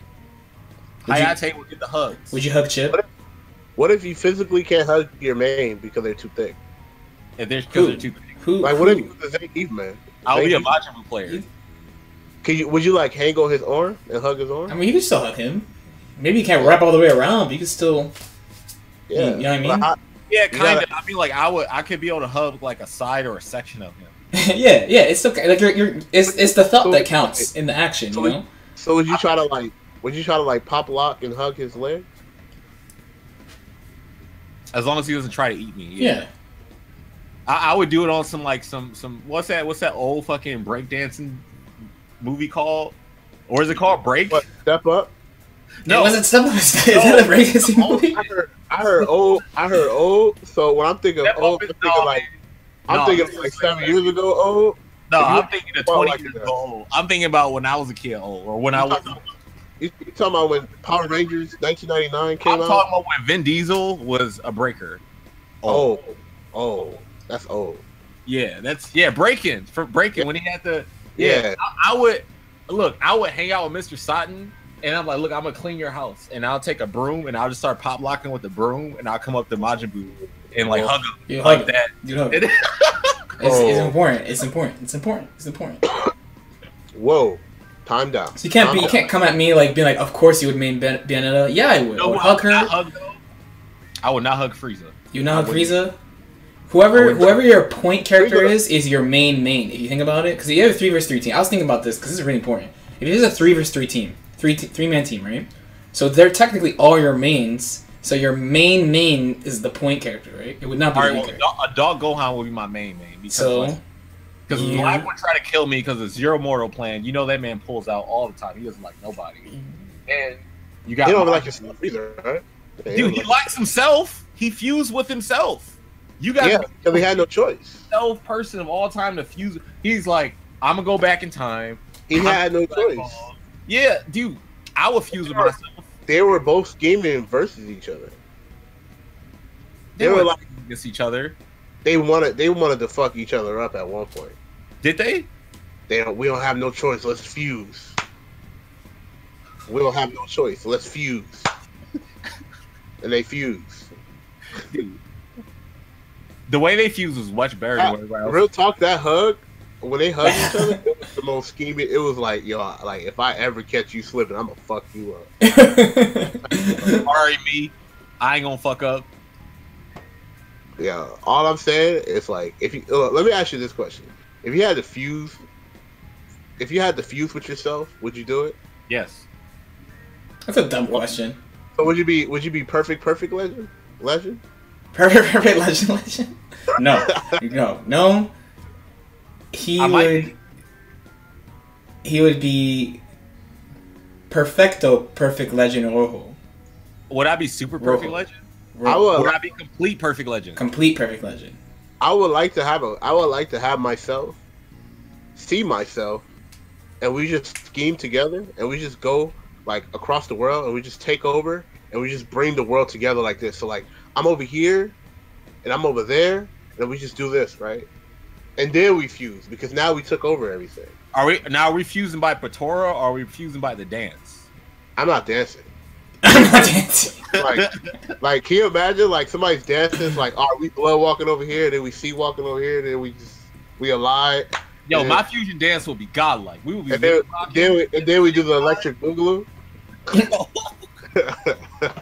Millie rocking like. Imagine going like this, and it's two, and then y'all go like that at the same time and fuse. Like, real talk. All I'm saying is, if I have to dance to fuse, I'm gonna make sure the world sees it. It's gonna be a masterpiece. I want to see Gotenks players at majors fusing together before. Like, I want to see like the lone Gotenks player who made the top 8 that might get eliminated, and all the Gotenks players come up and try to fuse with them. That'd be a sick intro. That'd be a sick intro. That'd be sick. That'd be sick. And then they have Piccolo right there too. Yeah, that'd be broken. That would be broken. We're going, dude. The Ginyu players are gonna be super extra. Let's be serious here. Everybody's gonna be posing. Bro, who's gonna? Now I'm gonna let you know right now. Nobody can do Team Gohan's intro. Period. Nobody. What's his intro? When he became Super Saiyan 2. Oh yeah, you can't step on nobody. Nah, you can't. Yeah, you can't. I mean, we're gonna have to put like a little teddy bear, and the teddy bear is gonna be like, "I love you," and then you just step on it, and like, and then the cotton comes out. Oh yeah, that'd be cool. That'd be cool. But nah, nobody can do Team Gohan, man.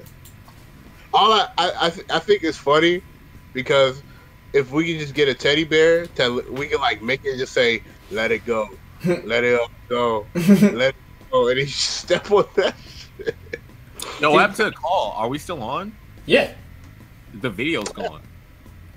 No? You're good. Yeah, you're good. Y'all can see me? Yeah. What the fuck is this sorcery? I don't see y'all. Hey. I don't know why you can't see Kizzy, but we're good. I don't see nothing. Oh, I was on the wrong thing. My bad. We're good, though. We're good. We're good. Like, I have like too many windows of Discord open, so I was on the wrong window. My bad. It's all good. Damn, technology. I know, right? Evolve, right? All right, we're back. Let me get some of that Perfect Legend lore, because I'm pretty sure if you're talking about DOA Evo, isn't that like 2005? 6? Yeah, so that was like before I started. I started playing fighting games officially, 2D fighters, in 2007. So okay, there's like some fucking lore. Yeah, there's some fucking lore. That's way back.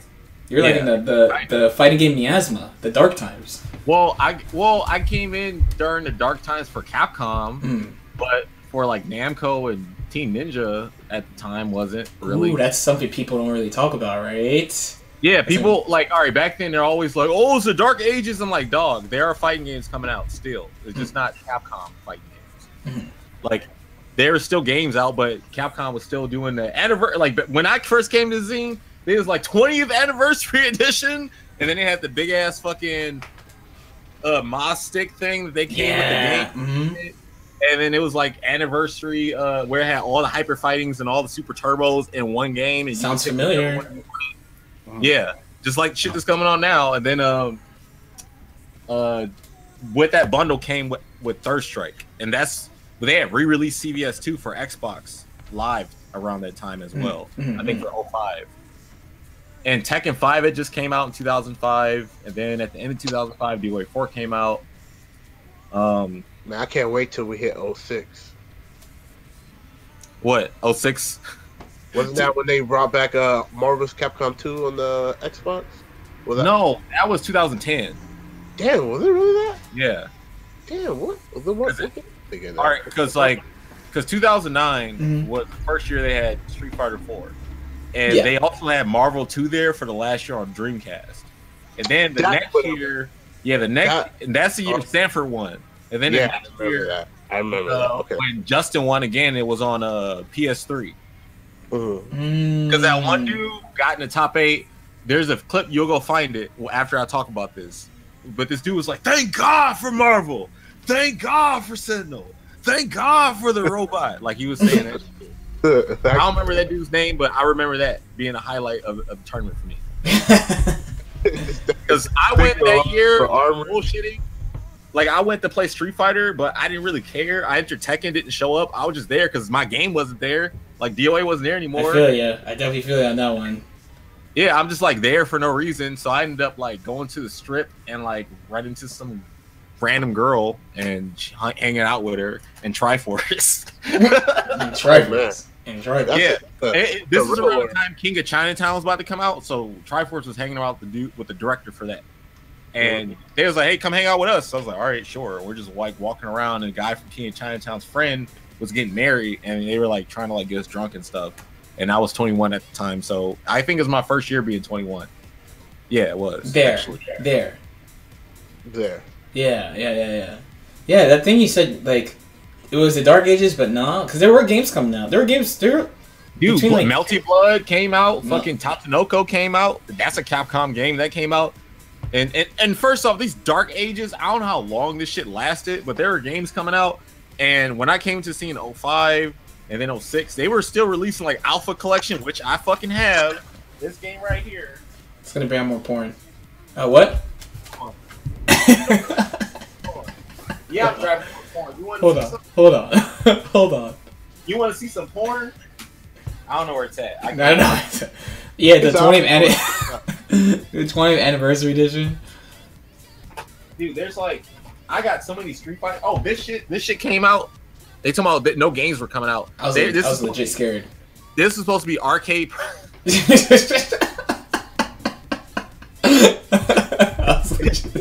is supposed to have an arcade perfect super turbo on it. Apparently. Yeah.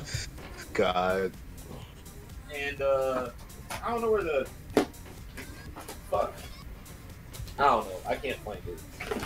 But I do. Oh, here it is. This thing came out. This like alpha. Oh, collection. I remember that. I have that. Oh, I have that. Yeah, that was my shit. Yeah. Then I was a Pad Warrior back in the day. Everybody needs to get this game and play it. This is Naruto Gekito Ninja Tyson 3. Best game ever.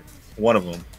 And of course, when this came out, I remember this game came out. I played that on GameCube. I got it on GameCube. We had the C-Stick specials. Yeah, that was it. Yeah, I was godlike on that. I was mad good at that game. The C-Stick specials, that fucking enabled me. I was like 13 playing that game. For me, this is a game that started it all. Clash of Ninja. Yeah, I got that. I remember I played that. I net played it. I net played it for Korean. It's like both of these. Damn, Dead or Alive. You weren't on that you weren't on that World Championship Gamer reality show, right? You weren't. There was a DOA player on there, but you weren't on there, right? No, I was on there. Oh, really? Wait, are you talking about World Cyber Games? This thing, because there's like Championship Gaming Series, which was a league, and then they had World Cyber Games where they had like Justin was on there. Yeah, that's what I'm talking about. I watched it. Yeah, I was on there. Like I could have got on it, but here's why I was not on it. I could have got on it. Okay. I was not on it because at the time I was dating this girl, and she said that if I would have got on the show and like been because basically for me to be on the show, the requirement is for me not to be at home for a while. Yeah. So she was like, "Well, I don't know what I would do if you wasn't here." I'm like, "What the fuck you don't mean? What you mean you don't know what you do?" So I didn't go because like she basically threatened she would like cheat on me, but I'm not with that girl no more. But that's basically why I didn't go at that time. Oh. So you went 0-2. You basically. No. He lost a level 0 qualifier. No, which is getting there. He didn't get to the part where he got there. That's the day 0 qualifier. Yeah, he lost the day 0 qualifier. Zero qualifier.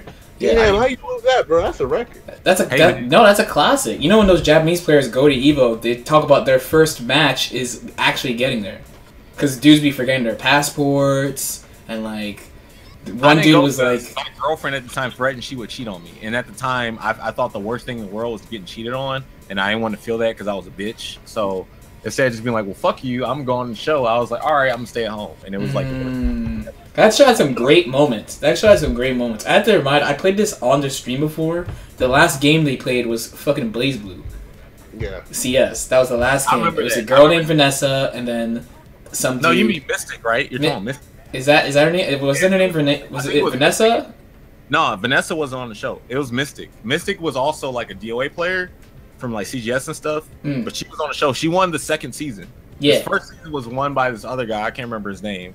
But I didn't she see won that the second one. Yeah. I didn't see that one. I saw the second one, the one with Justin, the one that had Justin, and he was driving in the go-kart and he crashed. That was wonderful. That was wonderful. That was so good. That show was so good. I remember seeing that. I was like, man, I want to do that one day. I gotta fucking get one of those one day. This shit looks like a joke. This shit looks great. We gotta bring it back, dude. They honestly like if a TV like station want to make a lot of money, they should put some fighting game players in a house and have them train for a major and record that shit. Isn't that like that new show? You saw the thing about that new thing, that big I heard about that. I heard somebody look kind of eyes, right? It's got eyes. Yeah. The sign by looked it up on the Better so Business cute. Bureau, Kizzy's and apparently laugh didn't show up. Truth. So like, it's kind of I don't know. I guess it's kind of blew up. Yeah, I don't know anything. Like I'm not. Look, I was like, well, am I amateur enough to sign up? But no, I'm not signing up. I mean, technically, you could do it. I mean, I wasn't on E-League, you know what I'm saying? Street Fighter. You could do it. When I saw it, I was like, am I playing right now? No, but I could win this game that fast. Yeah, it's not that hard. Like, okay, seriously, this is what Street Fighter is now. At least until they fix the lag. It's really like an air dash game, except for you're not air dashing, you're just dashing. So you like you be like dash poke, like people are like, no, don't do that, you get checked. Man, get the fuck out of here. I'm watching Nemo. Dash poke, dash back, dash poke, or dash forward, dash back. You whip and grab. Like it's dash poke. So dash poke the game. The sequel to Dive Kick. Yeah. By Keats. The sequel. That'd be called Dash Poke. Dash poke. Dash poke. Dash poke. I mean, that's all you do. So like, basically, you're like, all right, I'm fucking Urian. I dash up to you. You think I'm gonna go for a grab to grab you because grab is like 5 frames. You can, it's one of the faster moves. But because of the lag, you get counter hit by fucking dash poke, and then you get launched, and you're out here in the corner, and now you get throw loop. Tight the game. Yeah. That's pretty good, man. I think one of the games I was really hyped about, going back a little bit. Let's say 5 years. Let's take a walk into the path of 5 years. The lore, Cross Tekken. Oh man, I remember the auditions for that shit. I did it Cross the Did you? You did? You didn't get on though, right? Yeah, no, I didn't get on. Everybody did one. I did one, and throughout my audition, I was talking shit to Mike Ross the entire time. Because I don't know if you know, I did one also. I saw it. Yeah. I remember. Yeah, I did one. That was great. We did one. That was great. I really wanted to. I was like, if they fucking let me on with this, oh my god. Cross Tekken was fun, man. I played. Yeah, I liked it. It was okay. Dude, I love it. Was funny, bro. Go ahead. I was gonna say I love doing Hadouken cancels off of sweeps. And I hated that. I was about to say something about that. All it was so fun. All Ryu did, jab, sweep, dash forward, dab, medium punch, sweep, dash forward, donkey kick, dash forward. Yeah. It's like what? Or cross up Tatsu. Because that donkey kick was like +1 in the first patch, right? It was like something crazy. Yeah. Yeah, and then it was stuck too. It's like you could frame trap with it with the EX, so it like crumbles you if you press the button. And he got like 400 damage off of that by him. Yeah, he was cheap, man. I was crushed to not get on that show, man. I was like, how could you not pick me, man? Dude, I love Capcom so much, and they didn't pick me. And then everybody. They didn't fucking pick me. Hey, you should have made a follow video saying that. Like, I love Capcom so much, and then just have like plushies out of nowhere. I had like my laptop open. I had a screenshot from Final Fight, and it's like 3 poisons on the screen and Guy, and I was like, "Yo, I love Capcom. Look at it. Look at this. I love it. I love this so much." And I was like, "Oh, and I won tournaments." I was like showing medals. Like, I'm good at fighting games, man. Just pick me. They didn't pick me. I was tight. Dude, the lineups they had were pretty interesting though, because like on Capcom side and on Tekken side. But the thing is, I thought they were going to make the Tekken people use the Tekken characters, but they didn't. No. Yeah, that would make sense too, right? Yeah, they were like just using whoever they wanted, whoever was top. Because remember, I think Josh used Rufus Ryu. Yeah, that's how you won it? I think that's who he used. I can't remember. But I remember seeing Rufus Ryu. It's something like that. I have to go back. Rufus was a good character because he opens you up with dive kick, and then he chain attacks. And then you a character that does a lot of damage. Play solid. Yeah, you can get in really easily and stuff. Yeah, it was. Yeah, Cross Tekken. Some people are like quietly like, man, this Cross Tekken 2013, it's a really good game. I didn't play that one. The first one I played where the Cross Tatsu was fucked up. That's what I like because I could just attack you. You can do nothing. I went to the Arc and I was playing with Sanford. Sanford was getting so heated because like I'm doing the scrubbiest shit, but it works. And I'm keep doing it. Fucking sweep, fucking fireball cancels. It's not Street Fighter. I love Street Fighter games that let you cancel off a sweep. I love Super Turbo. Sweep it to fireball. Hell yeah! Either you get hit by this hard knockdown or you get hit by this fire. Yes, that's my shit. I love that shit. I love that shit. You're gonna love Guilty Gear. I guess, yeah. They have tech. Okay, you know what I really like? They still maintain like hard links in the game. Yeah, sometimes. That's how it feels. I love the way it feels. It's so rewarding to land that shit. And they taken out like, I guess from playing RS games so much, it just deterred me because I'm like, everybody can do meter burn back 3. Basically, a plus on block launching. Yeah, parry, right? A plus on block launching parry that you could just do. Yeah. Yeah, I remember people telling me like, yeah, you know, if you have problems with this certain string, you should just use meter burn back 3. And I was like, really? Yeah, it has armor. It's like a hop kick with no drawback. It has armor. It has armor, and it's safe. Man, that shit pisses me off. Those type of like design without anything to stop it makes me want to stop playing. Because I'm like, why can you just spam this shit? I don't like anything you could just do it. I want a fucking punish for something. You know what I'm saying? So, well, I'm glad that they're. A lot of people can say that for Sweet Fireball because I mean I think that's pretty strong. You get like a basic knockdown and then you get a chance to just space yourself. So maybe they was just like, well, that's too strong because that can scrub kill. You know what I mean? So yeah, too hard too. I just like the way it feels. They can make it like unsafe. I just like the way it feels doing it. Oh yeah, I mean it's a good feeling. I tell you that. I don't know, just something to press that 6 button, just. Because Guilty Gear has a lot of like oldish mechanics, I guess. Like, because they made it after BB. I remember a lot of people who played BB and Persona went back to Guilty Gear. They're like, why do I have to mash to tech? Like in Guilty Gear and not Guilty Gear, Persona and BlazBlue, you can hold a button and you'll tech. When Guilty Gear, you mash buttons like the old game. Like, they kept a lot of stuff from the old games, even though in their newer games they have like new ways to do it that are easier for like beginners. Yeah. Which is kind of good for fighting game players in general, though, I feel. Like, long time. It does feel good to me. It's like, mash tech, Links. Hey, speaking of teching, dude, the grab tech in fighters is like the best thing I've ever seen. You talking about Dragon Rush? Yes. You like it? When you tech it, the animation, right? Yeah, when they're like fucking blocking and attacking at the same time really fast, like in the anime, dude, that shit's tight as fuck. That's what happens when you tech the grab. I've never seen anyone tech Dragon Rush, actually. Dude, when you see that shit, it's the prettiest thing in the world. Throw techs are hype. They made throw techs hype. It's not just, it's like, oh, you tech me, and then they bounce off. It sounds not funny. That's kind of important though, because then it's like, what's the frames off it?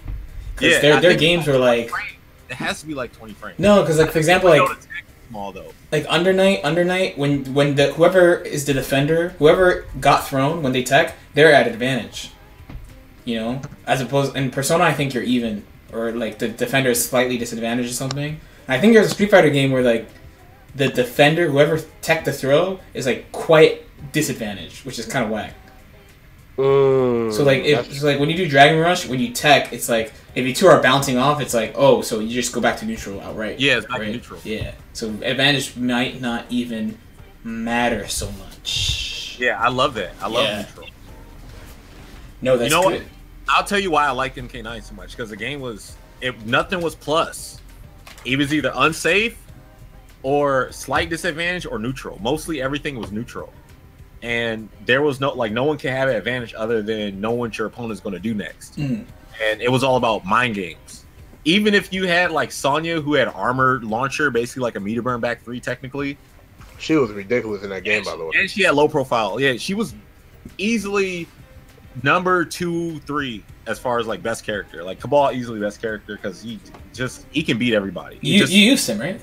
Yeah, at the highest level though, it's like I didn't use until like the last year or two because I couldn't find any way with Kung Lao to beat Johnny Cage. At the highest level, I would still lose. Like it was like a 2-1 ratio, and to me, that's not good enough. So with Cabal, I made it to where like I would not lose to Johnny Cage. That's just I got the spacing right, but it took a while. You put that spacing, and then you shoot those balls at the right spacing. And then you do the saw at the right time. Yep. But it's scary though, man, because like if you, he's hard to use by her though. Yeah, if you do the gas blast at the wrong height or at the wrong time, and he needs you, oh my god, or EX shadow kicks you to the corner, you're fucking on some shit. So you got to be really careful. But that's why I liked it, because the spacing was like, for me to lose, I have to beat myself. I have to do something unsafe. Or someone has to like just really seriously outplay you. Yeah, exactly. Right. That's how it was. I get on MKX, it's like any scrub off the street can do fucking Quan Chi's like bat fucking mix-ups and shit. And it's 50-50, which is plus on block, and loop that shit until you get hit. No, man. He said, nah, man. You might have some rough times in this DBZ game depending on how it works out, dog. You didn't play against Elfelt. You didn't play against like Elfelt, the original Elfelt, with her shotgun stance. Alright, tell me about him. Shotgun stance is a stance where she has a jab that's 3 frames and is plus on block. This is the original one too. The original one. She has a shot. She can actually shoot you, and the shots are minus, but you have to instant block to get out, and you can't actually see the shots, so you're guessing instant block, and if you mistime it, you get hit and you die. And if she levels up her shotgun, it's 1 frame startup and it's +5, and it wall sticks. And she had an advancing move in case you tried to jump. That was +3, and a command grab, and a command grab that you can't throw. I just picked this bit. He looks like V13, but only like more normal, but not really normal because she's not normal looking. That is an amazing description. You haven't fought Ramathal? Fucking jiggling and shit in her idle animation. You haven't fought Ramathal. You haven't fought. You haven't like Zato. 1.16. I got this. Damn, that's a big ass fucking. 1.1 Sin. That's a big ass shot. He has Guilty Gear on right now. I turned the shit on and I can like shoot anywhere on the screen. You talking about the sniper? Yeah. Yeah, that's mad good. Like that's mad good. Welcome to Elfo. That's Elfo.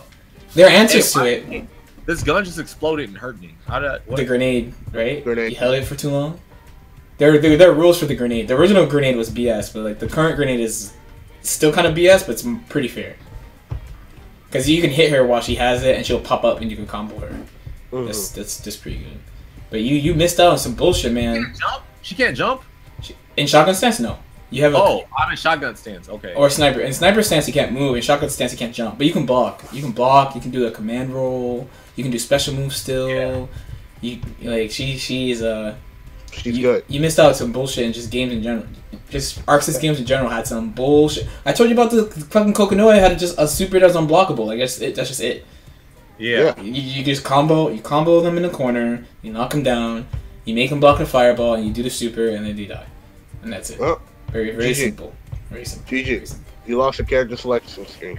But I guess you did say before, like, the difference was, like, you have to like, create the spot to get there. But you're saying, like, in NRS, like, they could just do it. Like, beginning of the match, in Injustice, if you're fighting against Superman, you have to just hold block. You have to hold back. Because if you press a button, forward 2 is going to hit you. You would start the match in a block screen, for the most part. Wow. Man, real talk, Superman be flailing normals at you. Yeah. and they're moving hitboxes. This shit's scary. Yeah. And you have to guess on defense a lot against him too. So if you're starting if you're starting around and like you can't move, and you get to start that immediately, kind of thing. Well, you get meter for the first hit, and because he has like the fastest advancing mid normal, it's not hard to get that situation, or at least make them block, and then be like, all right, this is a frame trap, and I might like grab you or do another forward 2 or whatever. Are you like? So I can't say too much about I've only dabbled in Injustice. Like I played Injustice 2 for like a month and a half or so. I played some Injustice 1. Didn't really play MKX. So anime games though, like probably one of the hardest part about advanced like high level anime games is that defense is crazy. Like the high level anime players have crazy defense. Are you like how? I mean, I guess. I mean, you're a touring player. You're probably gonna be like, yeah, I'm just gonna learn that shit. Like how are you feeling about like learning all these new things? Like the flow of the game is just different. Like, are you like concerned about it, or like, what are you gonna do about it?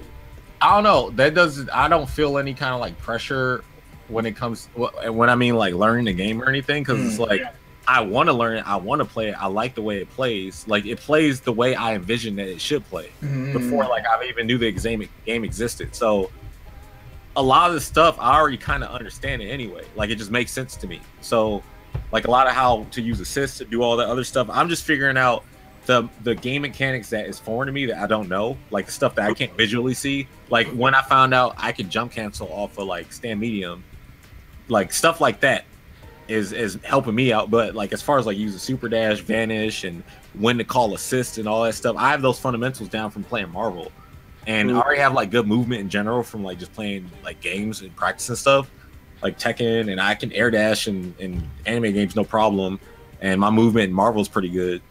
So I don't know. I don't feel overwhelmed. I feel like I have a lot of the game already figured out, to be honest with you. I just have to practice it because I don't have a setup in front of me to practice it. Well, that makes sense. And like the defense doesn't, like I think I have good defense, but I'm not blocking shit that is literally guess or guess. Like if there's a way to make it to where it's sensible and practical, I could do it. And I feel like this game is like that for now.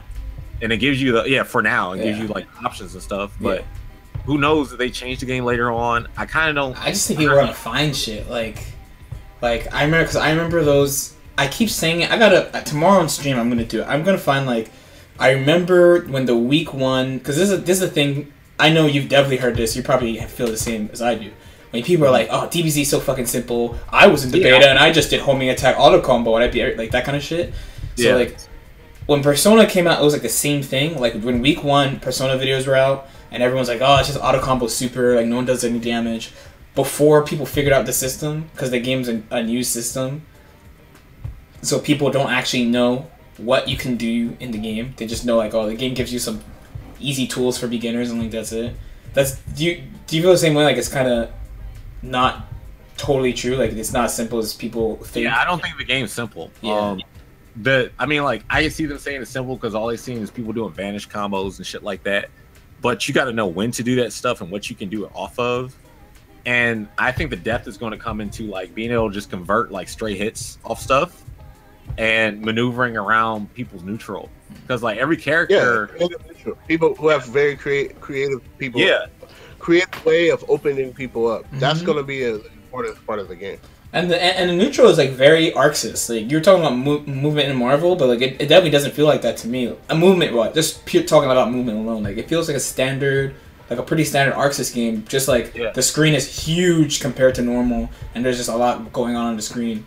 Yeah. And you can call 2 assists at one time. Yes, which is so like you can like say you can make a long ass block string. Say Gohan is level 7 and he has his entire string available. So you call a Kamehameha, they block it, but you're still going, and then you call the other Kamehameha, and then you do like go for a cross up and still like do a long block string, and then the other one's still recovering. So like I'm just looking to see the potential of how long offense can go and how well someone's going to have the attrition to deal with it.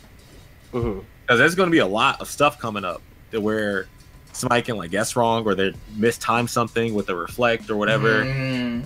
There's just a lot I want to see, and I've already thought about like all this stuff. I can't wait to actually like be able to practice, because when I was playing the beta, I was getting the hang of stuff, but then like so much time would go by, and I'm like, shit, I play again, and it's like, fuck. Yeah, no, I feel it on that, especially because like you play like at an event like at Evo, we play on the Microsoft pads, but then on the closed beta, like I was sitting at home playing on stick, and I'll go to Comic-Con like 2 weeks later, it's pad again, like. It's hard to stay if you're same. Yeah. I feel but you're like, fuck, I just want to play the game, so I don't care what I'm playing on. Right. You're like in between that. Damn. I would say one of the things that I was very intrigued of learning was since there's like a lot of buttons in the game, it feels like pad has the advantage because there's a lot of one input for everything, right? Yeah. It's not so bad. That's the same thing as Persona. It's just 4 buttons and then button combinations. Yeah, but like Dragon Rush and stuff like that, it's 2 buttons. It's 2 buttons you have to press on a stick to activate Dragon Rush, or you can set it as 1 button. So I'm saying like if you're gonna set it in 1 button, then that's extra handling that you have to use or get used to versus a pad player. That's what I'm saying. I'm weird as fuck because when I vanish, I press like triangle and circle at the same time, but when I super dash, I press the right trigger, and when I grab, I press the right bumper. I don't know. It's just natural to me. It makes sense. I mean, they said like they built the controls to make sure that pad players would be really easily. Yeah. But just like the way the buttons work out and the button combinations work out, if you use like the Persona default layout, then you're fine. Cause that's what I was using. I played on stick, and that's what I was using. I had like light as the top left button, mediums as bottom left, then heavy as my, I guess technically middle, top middle, whatever, and then key blast right under that, and then pretty much no shortcuts. Yeah, that's what I was playing. Yeah. It's very comfortable. It's very comfortable. People thought I was crazy. No. I think it's the most comfortable way to play. Default's so comfortable to me. It's funny. I used to play that layout for like all of my games before I switched to the arcade layout. I always played arcade default, but I mean this game's not gonna have arcade, right? So yeah, I mean, you never know. You never know. I guess you're not wrong. You never know. But technically, I always play like arcade defaults for like all games on stick. They're outright. Well, I mean, I didn't dream of playing arcades. So like I have like Persona had the box layout. BlazBlue have A B C D like the Type B. Guilty Gear had punch with my thumb. Like it's always like I'm cool. Some people always do like A B C D. They do BlazBlue Type B for every game. I think they're insane. I hate Type B. I love Type A. I tried Type B, and I didn't like it. I rather my SB like with my X's. It's because I played Melty Bud. Because the Type B in BlazBlue is the same as Melty Bud. You have A, B, C on the top. You guys know Brandino? Yeah, I've known him for a long time. Yeah, he's from here. Yeah. I don't know if he lives here still. I don't know where he's at. Last time I checked, he lived in North Carolina. I don't know. I don't think he plays fighting games anymore. But there's if you're talking about Brandino, I don't know if there's Perfect Legend Brandino lore, but there's definitely LK Brandino lore. There's definitely branding allure with me. We got time to get to that. There's just some because like my best friend is his cousin, and he got into Melty Blood from playing with Ernie, who was my best friend, and then like Ernie used to beat shove him every day, and then he got good, and Ernie stopped playing the game, but he got good because like Ernie used to play it with him, and I played Brandon and like Marvel 3 when it first came out. I remember playing Ultimate actually because I was using Nova, Virgil, Wesker. That's the team I was using. I remember playing him, and he was using like I don't know. He was using like a Virgil team too, but I can't remember. But that's the last time I can remember seeing him. That, and then you're talking about Ultimate. It's probably around like what, like 2012, 2013. Yeah, that was 2012. Yeah, I think he just speedruns now. Really? Yeah. I think because I mean, if you're going to talk about Melty Blood, right? Like that was my first 2D fighter. So obviously, right, we ran into each other at tournaments. Right. Ran into each other. I was there when he won his first major. I was there. I actually went with no money. I went with like pretty much only enough money to get in the venue and like enter. And I left at like $300 because I bet on him the whole time. The whole time, no one thought he was gonna win shit. So I kept doing like ridiculous bets. He won, and I was like, "Yo, dog, like you fucking won this thing. Good job." But like I made almost as much money as you, and I got 17th. What the? Just from bets, just from side bets. But I remember him winning his first major. I was like, damn, this guy fucking won. It's crazy. That's pretty good. Yeah. And then this sucks because the person who plays lower than you made more money than you. Yeah, that's why it was tight. Why? Because he believed in you. Because I believed in him. That's funny, dude. But that's where the fire started though. Because I was like, man, Brandon can win a major. I could fucking win a major in this game. Like, are you serious? I started grinding like really hard after that. Really hard after that. Yep. There's lore there. Because of Melty Blood, there's a lot of lore. I used to love watching Melty Blood. It's a great game. Watch. It's a good. I didn't play it that much, but it's fun to watch. Like it's so fast. It's very freestyle. Yeah. Also. I like that. Yeah. Music is good too. Yeah. Dope OST. Really super good OST. Also always important. The one thing I always like, I think Injustice is pretty fun, but the UI and stuff like always makes me laugh. Like I remember when I turned on the first Injustice and the main menu, you know, when like Batman is punching Superman in slow mo, like it's all characters punching each other in slow motion while you're trying to like go to training mode and stuff. I was like, this game takes itself so fucking seriously, and I was just laughing. But Melty Blood's cool. It's just chill. The game is just chill. It's just a chill game.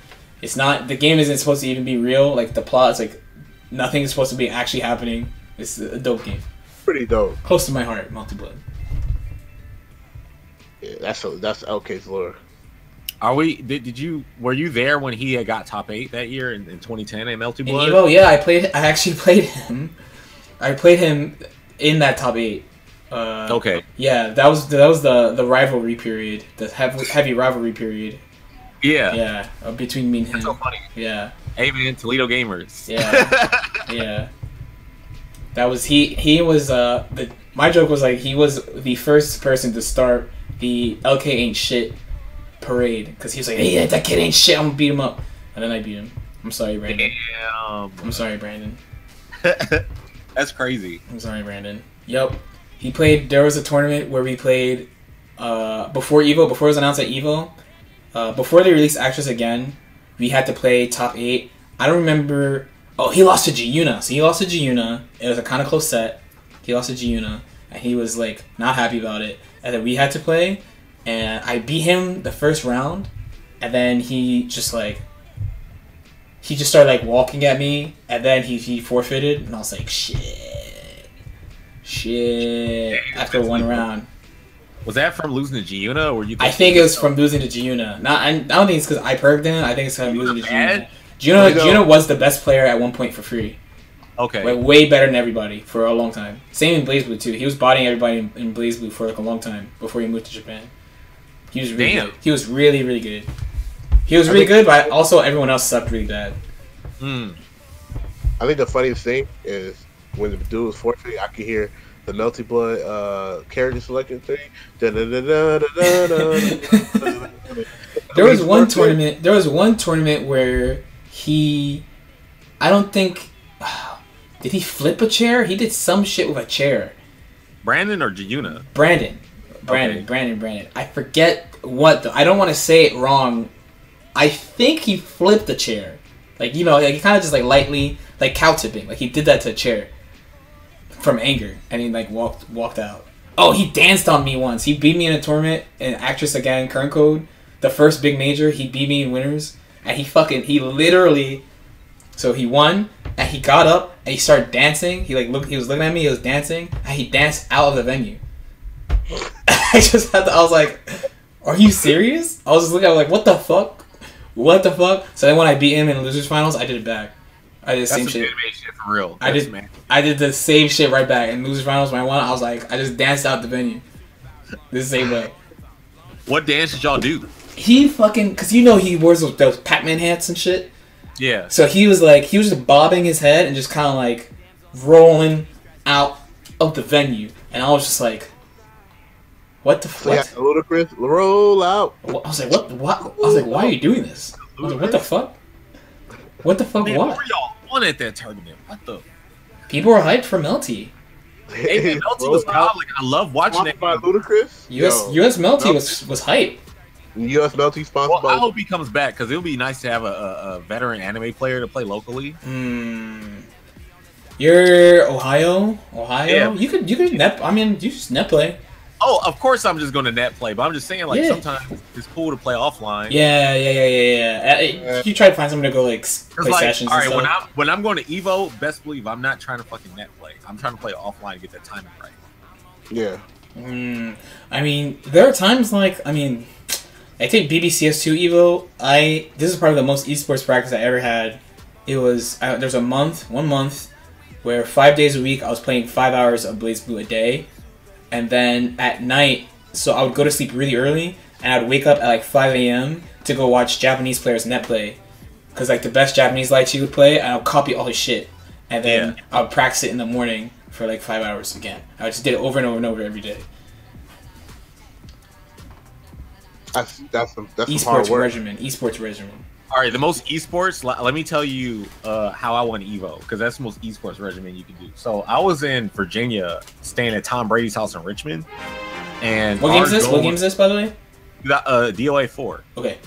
Yeah, we were like, he was like, all right, come here so we can train for Evo. I'm like, all right, cool. So I go there in like fucking May, and then I go to every tournament. I go to ECT. Not ECT, ECC, East Coast Championship. Oh, yeah, this Lord shit. Yeah, I went to East Coast Championship, like, I think it was 10 or 11. It was the one that Darkside Phil was hosting. So DSP was still a TO at this time and playing Super Turbo. So I won that, and then there was V-Time 2 that Jim Master and Tom held. Everybody was there. Vi was there. Combo Fiend was still a player. I remember, like, playing team tournament. ATL came out. Jackie Tran was there. And all the DOA, some DOA people came out. DOA was still like struggling. It was hard for us to get people to show up to tournaments because they were like, "Oh, we don't want to get blown up, but we want to say we're the best." And we're like, "We got to prove that shit."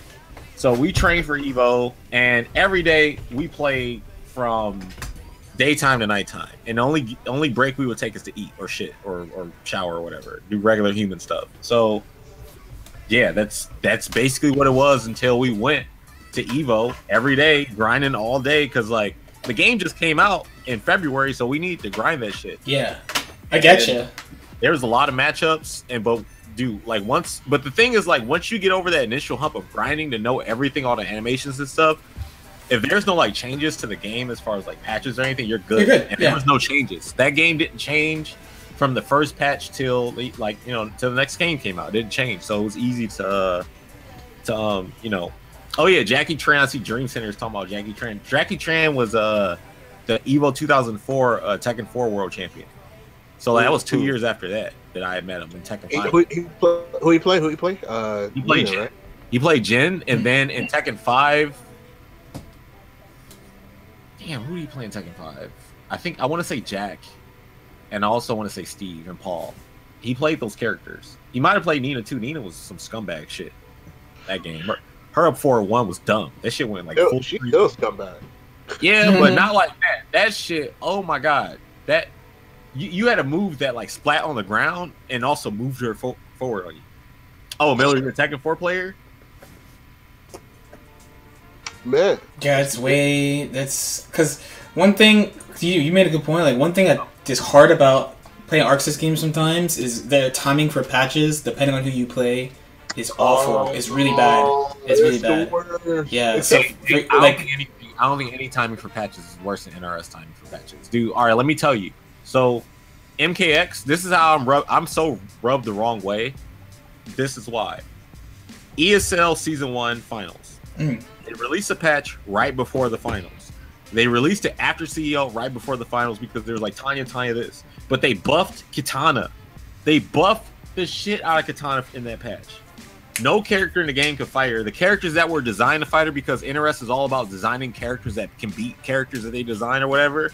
The characters they designed to beat her were not finished at the time. Scorpion had a bug where his damage didn't do higher than 20%, no matter how many hits you did or whatever. It always did 20%. Wow. Yeah, that was a bug. And his best normal was unsafe as fuck. They buffed it in XL, but yeah, the game fucking was still shit until XL. And then Raiden, they nerfed him, and they didn't fix his teleport or anything, so he was still poking with highs and shit. While Kitana's really poking with low combo stars that crouch, so it's you can't really get your game plan on the character. And she stopped anything Shinnok could do, and she beat Tanya. So there was no character to fight the character at the time. And this was literally a week before Evo. There was no other patch coming out. So going into Evo, we were like, well, shit, there's this unbeatable character right now because the characters that can fight her are not working because they're bugged, basically. So that's why. Did she win that year? Yeah, she won that year. Well, Sonic got the top 8 and to the finals with her, and then Honeybee put him in losers, and then he, I think, ran it back with Aaron Black and Tanya to get back to the finals, and then he beat Foxy. Foxy got him off Kitana because he made a Hail Mary read versus this Kitana with a super. And he got scared, but then he picked Aaron Black and just steamrolled him because he was stuck to playing Buzzsaw Kung Lao. Buzzsaw Kung Lao definitely loses Aaron Black because he can't really deal. His zoning isn't good enough, and his screen control is not good enough to handle Aaron Black. Because if he loses a hat, the hat takes a lot of seconds to come back. He can't spin or anything. So they changed fundamentally how Kung Lao worked. Before he could spin without the hat coming back on him, and before his teleport, when he's teleported, went to the top of the screen instead of to the bottom. So I used to be able to jump teleport to avoid if someone tried to anti-air me, but now it just goes to the ground, so he just gets hit. But it's been like that since MK2, and they changed it because of me. And Paulo actually because of you, damn. Yeah. Paulo was like, "Yeah, we in the Kung Lao reveal for that game." He was like, "Yeah, we made it so Kung Lao can't do this Bird Lao stuff anymore." And the person who I guess popularized this Bird Lao style was me, because what I would do is I would whiff dive kick to get in, just like how you're supposed to do in other games, and Kung Lao actually didn't have any mids. He had all highs, and the only mid that he had was unsafe spin. So I'm basically attacking with my life bar for the most part when I'm using the character, but they go and nerf him. I'm like, okay, whatever. But the timing of the patch, that shit came out right before the finals, because before then I had won 2 majors and got hella points in ESL. I'm I think ranked 3rd or some shit. And then they're like, all right, well, here's this patch to nerf Kung Lao a little bit, and here's some buffs Kitana and Tanya. I'm like, what's going on here? And then the other character that can fight Kitana was banned, because Predator can beat Kitana, but she was banned at the time because he was a new character. So the timing of the patches is really bad. For example, in Injustice, they just released this Hellboy shit and Adam, and I'm watching Forever King, who just did so well at E-League, just getting mopped by DLC characters. It's this is stupid. I feel ya. No, okay, it sounds bad. First of all, it sounds bad. I'm not gonna lie. It sounds pretty bad. Arc Sys, sometimes they do shit okay, disclaimer, sometimes they do great. When Persona came out, it came out, right after 1 year, Evo 2012, it came out, a month after. Yeah.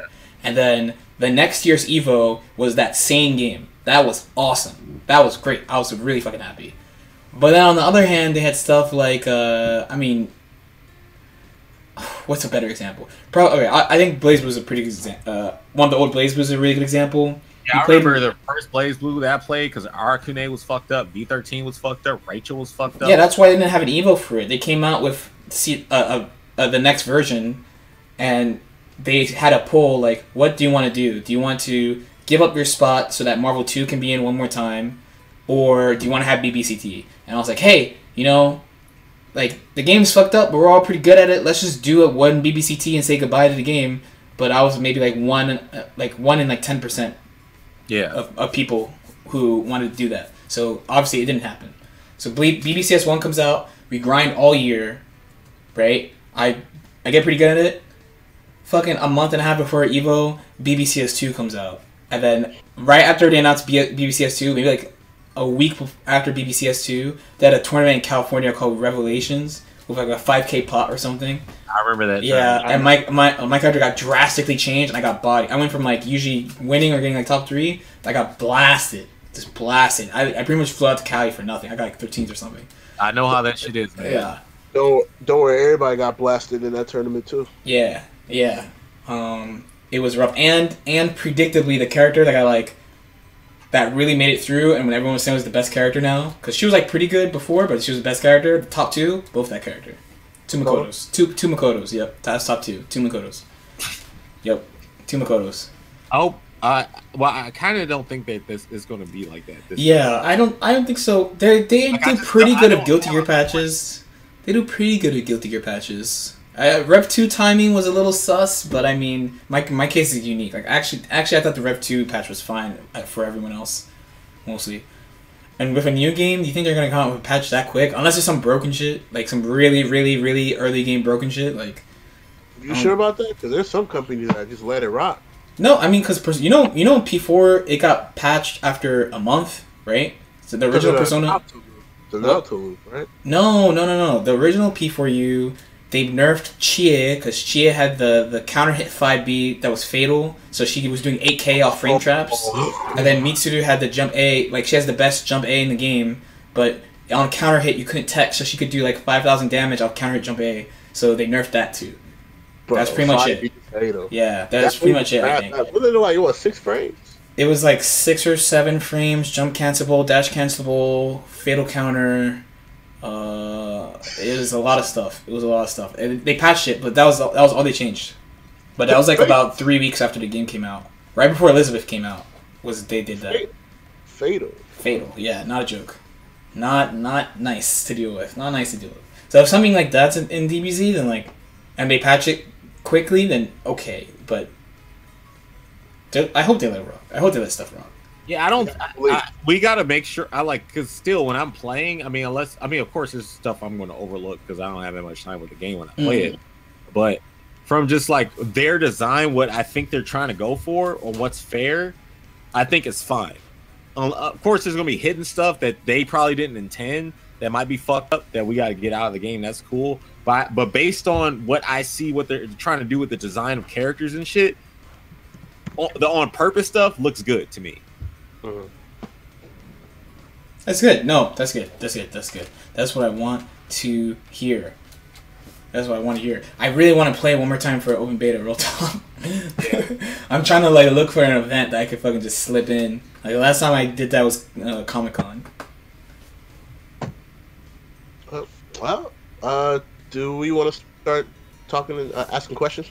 Yeah. Stream chat. Do you wanna ask him some questions? We're getting into the last lap here. Yeah. Time wise, hit your boy up with some questions. Dude, I'll answer whatever. I don't even care. Yeah, hit your boy up with some questions. He said he don't care, so let it rock, bro. Yeah. Talking about perfect, complete legend. Complete. Ask him whatever you want. All right. First question: you come into Perfect Legend. You come to Detroit for more likely because the people in Toledo really want to come to Detroit. They just, I don't know, they're really hungry. Me personally, I care about winning Evo, but they want to prove themselves. So I'm gonna just be playing them and like helping them level up. Really, I'm just gonna be beating their ass until they figure out stop doing stupid shit. That's really how you learn. And I'm gonna just tell them how to train or whatever, or what to look for. Because the game to me is very straightforward. Even like the stuff that's creative, it's like, or maybe it's just obvious to us because we've been playing for so long. But it I don't know, a lot of stuff kind of feels obvious too. Another one was, what do you think about beers? I think Beerus is good, but I don't know about him being like top. I feel like he's going to be like more so a character you bring in and set up with, because like you can't just be like, all right, I'm gonna just put something on the screen, control like and stop you from doing super dash and stuff. He doesn't seem to have anything like that. He has to just like manually like hit you with a launcher or something like that, or probably like put a death ball on the screen, which is a super looking thing at level 1. But and then he has like a really long range slide with his crouch M. But other than that, he doesn't seem like because characters that scare me have like beams and shit, and also have like quick teleports and stuff. Like he doesn't. I don't know. Every time I think of Beerus, I think of an A tier character. I don't know why. Like when I think of Beerus, I see the letter A in my mind. How do you train when you're preparing yourself for fighting games? Like, what is your training regimen? All right, if I'm learning a game, I just look and see like how I can control it methodically. But if I'm already playing a game, I'm more so trying to get over matchups that maybe give me a hard time. Because I mean, like for a while, I've been playing NRS games. Normally, if I run into a bad matchup in another game, it's not that hard to overcome because it's not so fucking stupid that it's possible. But I would just like go over the stuff that I could take advantage of with my character, and sometimes I'll figure out it's a bad matchup and I'll just go and like lab it. But really, I'm looking for different options and stuff because I'm always around the clock, like training my reactions, like decision making and stuff, so I don't do stupid shit. But I try to increase my knowledge of better options. Okay. And also in certain situations that might make me feel uncomfortable, I'll like force myself to not do anything sometimes. But like if I'm playing casuals and stuff, I'm always doing something to see what may or may not work. Okay. Okay, there's another one where it says, is there any characters you guys want to be playable in Dragon Ball FighterZ? I like to see Broly, but with the type of like I don't know. I don't know how Potemkin works, but I would like to see them, I guess, do something about his design with Broly because he's a big ass character and shit. But of course, Broly's going to have the movement of a Dragon Ball character, so he can like move around and shit. I want Tapion. Oh my god. I mean, I've said this a billion times now. The only character I want to play is 21. 21. I want to play 21. Very simple. The game needs more waifus, man. I have not seen her yet. I can't even tell you anything. Yeah, that's what I'm saying. I feel like she should be in the game, but like she might be cheap as fuck. She is the boss. Yeah, so let me play her. There's another one. Is Perfect Legend Calvo. What's your team gonna be? I'm gonna have teams.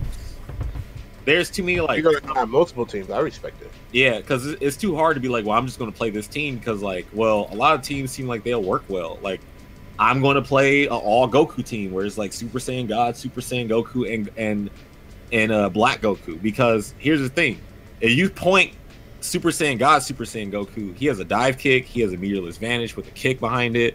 He has a fast advancing normal moves. He's like quick. He's a very mobile ass character. So you have two characters with a Kamehameha assist, Super Saiyan Goku and Black. So you can be really annoying with just moving around and being hard to block and hard to see and just deal with. And then if you tag him out, I mean, he has a dive kick for his assist. So I guess it's okay. You can cover another angle, but it's risky because if he gets Happy Birthday, it's a lot easier to do it because, you know, it's his body that he's attacking with. Right. But I think that team will be good. A team with Krillin on it, I think will be good if you know how to use Sensu Bean properly and know how to like get them to where you can heal your white life. But Frieza for sure. I'm going to have Frieza on one of my teams. He's going to be on a couple of my main teams. I think Cell as well. Cell is really strong. I want to put it's too many characters. I want to play Kid Buu, Majin Buu. There's too many characters I want to play. Like I'm going to sit here and be really trying to figure out like, you know, who my that's going to be hard. Like tournament teams and stuff. I'll probably just go with what can control space the best because like I feel like at the highest level is about controlling space more so than it's about anything else. Right? Yeah. There's another question. Thoughts on the DOA announcements? Well, I think that's good, so they can start focusing on a potential DOA 6 or wherever game they're going to work on. Just moving towards to the future. That's exactly what they're saying. Yeah, you made a good point. I didn't actually, because like I said, I never heard the thing. Well, yeah. I didn't watch it, but like, if DOA 5 has been out for that long and all they've been doing is just cranking out DLC for this long, like, I get it. Yeah, that's all they've been doing is cranking out DLC, and they've for been using years. They've been using the DLC to pay for the tournament circuit for the players. That's what they've been doing. So like, which is good. So they're like, all right, we're going to stop doing tournament circuit so we can stop making DLC to support you guys, so we can make a new game to support you guys. That's basically what they're saying, but they can't say, because like people don't think that companies have bosses and bosses tell them, hey, you can't say this shit because of shit like embargoes and NDAs and shit. You can't say, there are certain things you just can't do or say, because people who are higher up that may not know what the fuck is going on and how gamers actually think and what they want to hear, because that's a part of their marketing and sales initiative to sell the game. Okay. Is the thought of New Bloods make DBZF exciting for you? Yeah, just more people to beat up. I feel like games is great because no matter how old you are, there will always be new players. There will always be people to beat or people to learn from or whatever. And you can always improve. Or if you already at the highest level, you can just keep beating up people. But I like it. I like the New Blood. We want tournaments to be like 1,000 people show up. You know what I'm saying? All the time. Well, okay, maybe not all the time because it might get ridiculous, but still, like, I want to see a healthy community. Dude, there's nothing more I want than everybody playing a Dragon Ball fighting game, being nerdy as fuck at tournaments, posing like the characters, speaking about the lore and stuff. And I know there's going to be Japanese versus English voice people fighting against each other. I'm here for that shit too. I'm here for everything about Dragon Ball. There's one more.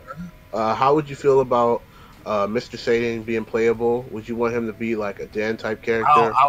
I don't want him in the game. I don't want any comedy characters in the game. No busters. Yeah, I want everything. Gotenks is a comedy character though. But he's strong though. He makes sense. It's like, all right, well, he is this strong though. You know what I'm saying? He is that strong to compete. Like he did go toe to toe with Super Boo. He did. I suppose Mr. Satan. Yeah, Mr. Satan. Leave, man. I mean, he could be in as a cutscene or as an assist or something. He should be a Majin Buu assist, a Fat Buu assist. I mean, he did beat Cell.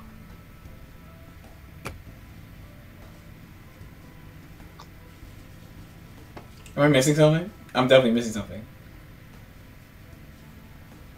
You don't know the lore, man? I don't know that lore. All right, Mr. Satan did not beat Cell. No, I thought he said Gotenks beat Cell. I was like, wait, no. How? I was like, how? No. Mr. Satan. Mr. Satan beat Cell. I'm just sitting here like, technically. Why is Cell like on script? On script, yeah. Don't y'all feel like Cell is like a throwaway villain now since they brought back Frieza and they have all these gods and shit? Like, what they brought Cell back, right? Cell, like, what can Cell really do besides like? Because his version of Super Saiyan 2 was like him being super perfect Cell. But I'm just saying, like, how could they have wrote him into the? I always think that he's not in the story, but I get upset with thinking of how they could write him in the story, but they can't actually. Fuck you, Dream Center. I read that. His name is Super Perfect Cell. Actually, yeah, Mighty Sandwich, though. He said that's what I seen on the news. Same here. I saw it in the news. Fine, bro. Fist bump. I wish Gohan could have been a kid. Okay, I'm not saying that. That don't even sound right. Because I say he could have been a kid the entire time. Because badass Teen Gohan is better than like adult Gohan. He has more of a killer intent. He wants to. You're saying Teen Gohan is better than Salmon Sweater Gohan, adult Gohan. Remember the Salmon sweater? Yeah. Great Salamander. Adult Gohan. The Great Salamander. Yeah. Whoa, chill out. We need to hurry up and end this stream before blood started tripping in the chat, bro. It's fine. Fucking Perfect Legends in Ohio. You're in Cali. Yeah. What are you gonna do? What exactly? What are you gonna do? I'm gonna hit these Twitter fingers. I'm about to start a war, bro. There's another one. There's another question that we have. We have here. Has there been? Oh, let's go up. Has there been significant, noticeable improvements for DBZ Beta when you played it versus the newest build? Sorry if you already played it or not, or already discussed it. I mean, it's hard to tell because like I picked all the new characters, so like it's not like I could have picked the characters I knew to see like if they feel different or anything like that. Mm-hmm. So it's not like going to a new game or anything, but it seems like all this game is intact. So I want to say it's the same game with new characters, and of course there's like changes for the health and stuff, and adding the Dragon Balls, but I wasn't able to like tell if there's like a huge difference or anything.